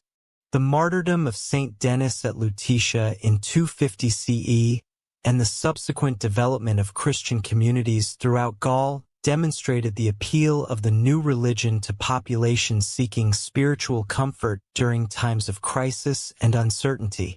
The administrative reforms that Constantine implemented in Gaul during the early 4th century created governmental structures that would persist long after the collapse of Roman imperial authority. The establishment of Traja as an imperial capital brought increased resources and attention to the Gallic provinces, while creating administrative precedents that would influence the development of medieval European governance. The legal and administrative innovations that emerged from this period combined Roman institutional traditions with local customs and practices that reflected the unique character of Gallic society. The continued Germanic pressure on the Rhine frontier throughout the 4th century demonstrated the persistence of the demographic and political forces that had created the 3rd century crisis. The Alemannic invasions of 356 and 357 CE, defeated by Julian in campaigns that restored his military reputation, showed that the fundamental strategic challenges facing Gaul remained unresolved despite the administrative and military reforms of the previous decades. The Germanic tribes continued to grow in strength and organization, while Roman resources became increasingly stretched by commitments on multiple frontiers. The gradual transformation of Roman Gaul into a series of Germanic kingdoms during the 5th century represented the culmination of processes that had begun during the crisis of the 3rd century. But the establishment of the Frankish kingdom under Clovis the Dun in 481 CE marked the definitive end of any remaining vestiges of independent Gallic political identity. The Merovingian dynasty that emerged from this consolidation created a political structure that, while incorporating some administrative remnants of Roman governance, fundamentally altered the social, legal, and cultural foundations that had sustained Gallo-Roman civilization for over 4 centuries. The Frankish conquest of the remaining Roman territories in northern Gaul proceeded through a combination of military campaigns and diplomatic negotiations that demonstrated Clovis' sophisticated understanding of both Germanic warrior culture and Roman administrative practices. The Battle of Soissons in 486 CE, where Clovis defeated Syagrius, the last Roman commander in Gaul, involved approximately 15,000 Frankish warriors organized into disciplined formations that combined traditional Germanic fighting methods with tactical innovations learned through decades of contact with Roman forces. The Frankish warriors, equipped with their distinctive Francisca throwing axes, long spears, and pattern-welded swords, overwhelmed the remaining Roman forces through coordinated infantry assaults supported by cavalry charges that exploited weaknesses in the Roman defensive formations. The aftermath of Soissons revealed the systematic nature of Frankish expansion and the deliberate policies designed to eliminate any possibility of Roman resurgence in Gaul.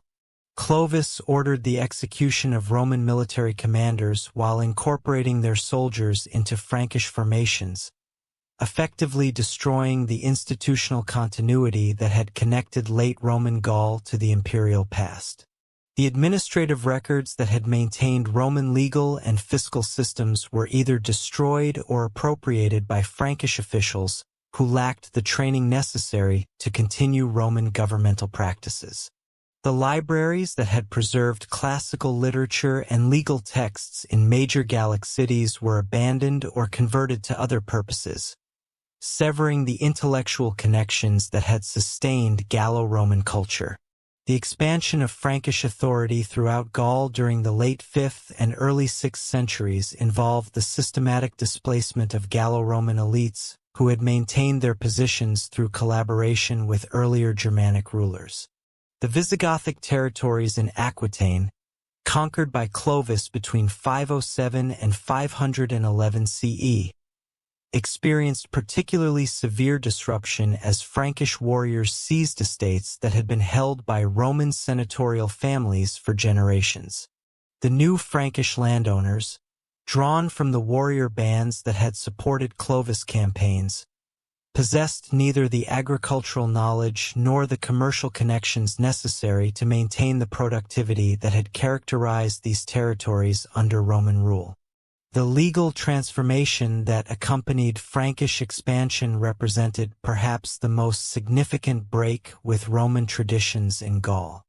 The Salic law, codified under Clovis' direction around 510 CE, established Germanic principles that fundamentally contradicted Roman jurisprudence in their emphasis on collective responsibility, compensation payments, and the legal status of different ethnic groups. The elaborate Roman legal procedures that had governed property disputes, commercial transactions, and criminal cases were replaced by Germanic customs that relied on oath-taking, trial by ordeal, and the judgment of local assemblies dominated by Frankish warriors.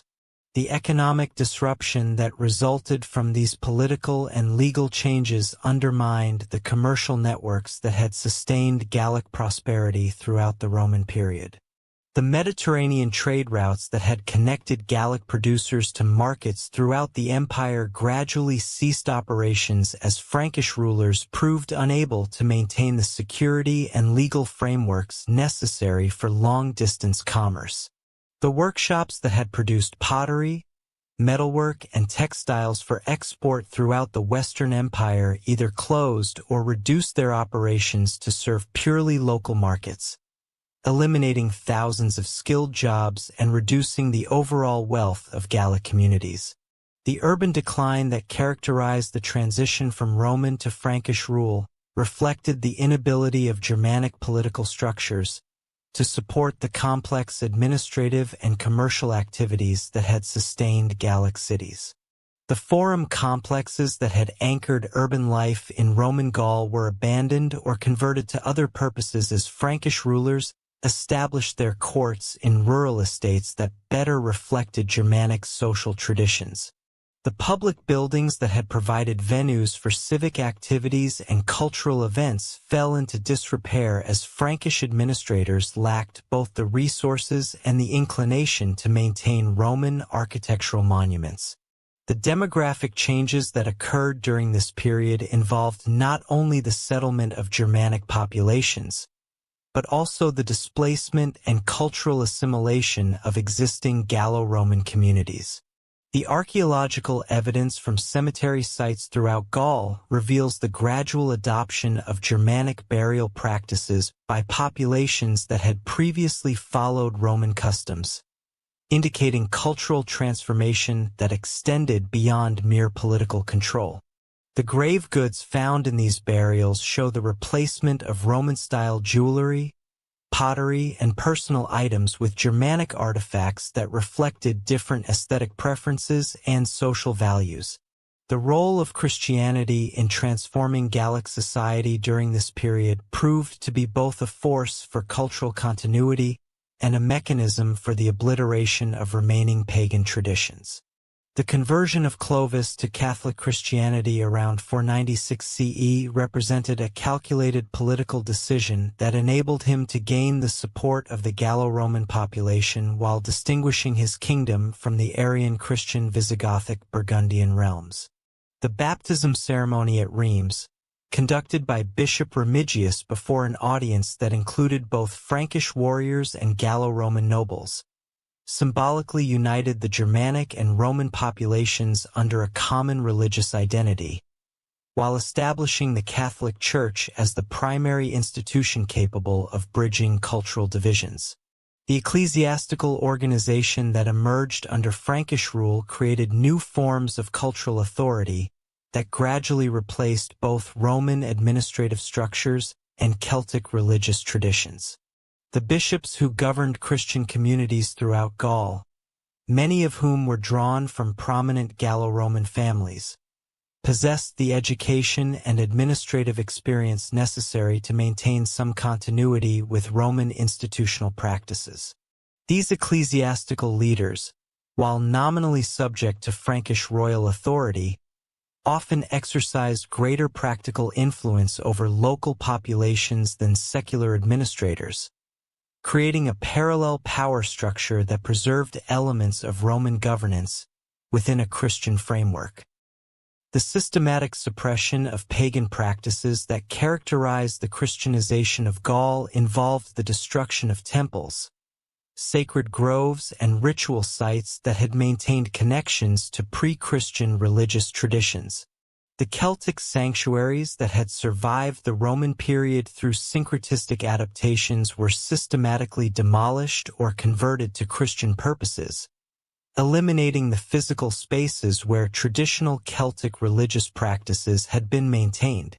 The Druids, who had preserved Celtic intellectual traditions, despite centuries of Roman suppression, found themselves completely marginalized in the new Christian order, their knowledge dismissed as superstition and their practices condemned as demonic.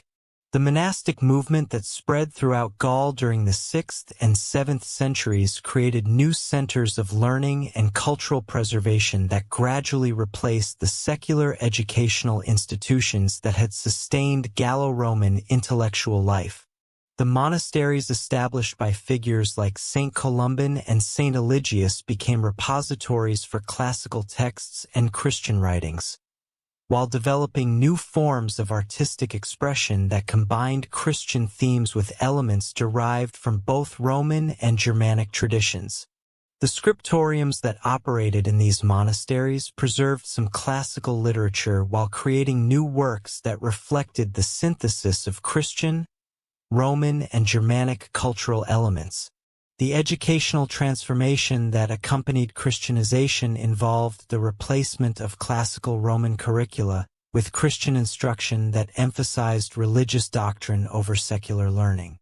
The rhetorical schools that had trained Gallo-Roman elites for careers in law, administration, and literature were either closed or converted to Christian purposes, eliminating the educational pathways that had maintained connections to classical culture. The new Christian schools that emerged in episcopal centers and monastic communities provided instruction in Latin grammar and Christian theology, while largely ignoring the philosophical, historical, and literary traditions that had formed the foundation of Roman education. The linguistic changes that occurred during this period reflected the broader cultural transformation that was eliminating the last vestiges of distinct Gallic identity. The Celtic languages that had survived the Roman period in rural areas and among lower social classes faced systematic suppression as Frankish administrators and missionaries promoted the use of Latin and increasingly Germanic languages in official and religious contexts.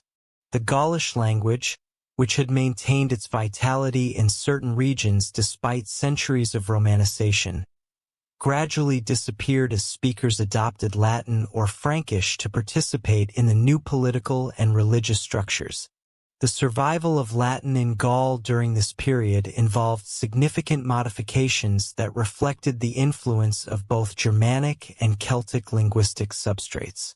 The vulgar Latin that emerged in Frankish territories incorporated Germanic vocabulary related to military, legal, and administrative concepts, while retaining Celtic phonological features that would eventually influence the development of Old French. The written Latin that was maintained in ecclesiastical and legal contexts gradually diverged from classical standards as scribes who lacked comprehensive classical education introduced innovations that reflected contemporary spoken usage. Archaeological evidence for the survival of Celtic elements in post-Roman Gaul reveals the complex processes of cultural transformation that characterized this period. The metalworking traditions that had produced distinctive Celtic artistic objects continued to influence the decorative arts of the Frankish period, with Germanic craftsmen incorporating Celtic motifs into their own artistic vocabulary. The pottery traditions that had maintained regional characteristics throughout the Roman period gradually disappeared as Germanic settlers introduced their own ceramic styles and production techniques. The agricultural practices that had sustained Gallic communities for centuries underwent significant changes as Germanic settlers introduced different farming methods and land use patterns. The Roman villa system, which had organized agricultural production around centralized estates worked by slave labor, was replaced by Germanic settlement patterns that emphasized smaller farmsteads operated by free peasants. The field systems that had been developed during the Roman period were often abandoned or modified to accommodate Germanic agricultural practices that reflected different environmental conditions and cultural preferences. The craft traditions that had maintained Celtic technical knowledge and artistic sensibilities faced systematic disruption as Germanic settlers established their own workshops and production centers. The specialized knowledge that Celtic craftsmen had developed over centuries of metalworking, pottery production, and textile manufacture was gradually lost as the social structures that had supported these activities were dismantled. The apprenticeship systems that had transmitted technical skills from one generation to the next were disrupted by the social upheavals that accompanied Germanic settlement, resulting in the loss of sophisticated manufacturing capabilities. The religious syncretism that had characterized Gallo-Roman spiritual life during the late imperial period was systematically eliminated as Christian authorities imposed doctrinal orthodoxy and suppressed practices that retained connections to pagan traditions. The Celtic deities that had been incorporated into Roman religious systems through Interpretatio Romana were condemned as demons, and their worship prohibited under severe penalties. The sacred sites that had maintained their religious significance through centuries of political change were desecrated or converted to Christian purposes, eliminating the physical spaces where traditional Celtic religious practices had been maintained. The artistic traditions that had flourished in Gallo-Roman communities during the imperial period gradually disappeared as Germanic patrons commissioned works that reflected their own aesthetic preferences and cultural values. The sculptural programs that had decorated public buildings and private residences in Roman Gaul were either destroyed or abandoned as Frankish rulers showed little interest in maintaining classical artistic traditions. The mosaic workshops that had produced decorative floors for wealthy Gallo-Roman homes ceased operations as Germanic settlers preferred different forms of interior decoration that reflected their own cultural backgrounds. The enduring influence of Gallic history on French national identity would not emerge until much later periods, but the processes of cultural transformation that occurred during the 5th through 8th centuries established the foundations for the medieval European civilization that would eventually claim the Gallic legacy. The Frankish kingdom that emerged from the conquest of Roman Gaul preserved certain administrative and legal traditions that maintained indirect connections to the Roman past. while creating new political structures that would influence European development for centuries. The development of feudalism in the territories that had once comprised Roman Gaul reflected the synthesis of Germanic, Roman, and Celtic social traditions that had occurred during the transition period.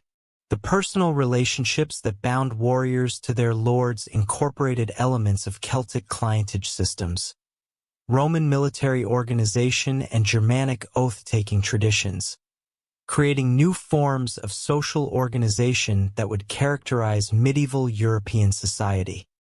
The agricultural arrangements that supported these feudal relationships combined Roman estate management practices with Germanic settlement patterns and Celtic farming techniques. The preservation of certain Roman legal concepts within Germanic legal systems created institutional continuities that would eventually contribute to the development of European law. The Frankish legal codes that emerged during the 6th and 7th centuries incorporated Roman principles of property ownership, contract law, and judicial procedure while maintaining Germanic customs related to criminal justice and social organization. These legal syntheses provided the foundation for the more sophisticated legal systems that would develop during the period and beyond. The cultural legacy of the Gauls would eventually be rediscovered and romanticized during later periods of French history, but the actual Celtic civilization that had flourished in pre-Roman Gaul was effectively extinct by 800 CE. The linguistic, religious, artistic, and social traditions that had defined Gallic identity had been systematically eliminated through the combined effects of Romanization, Christianization, and Germanic conquest.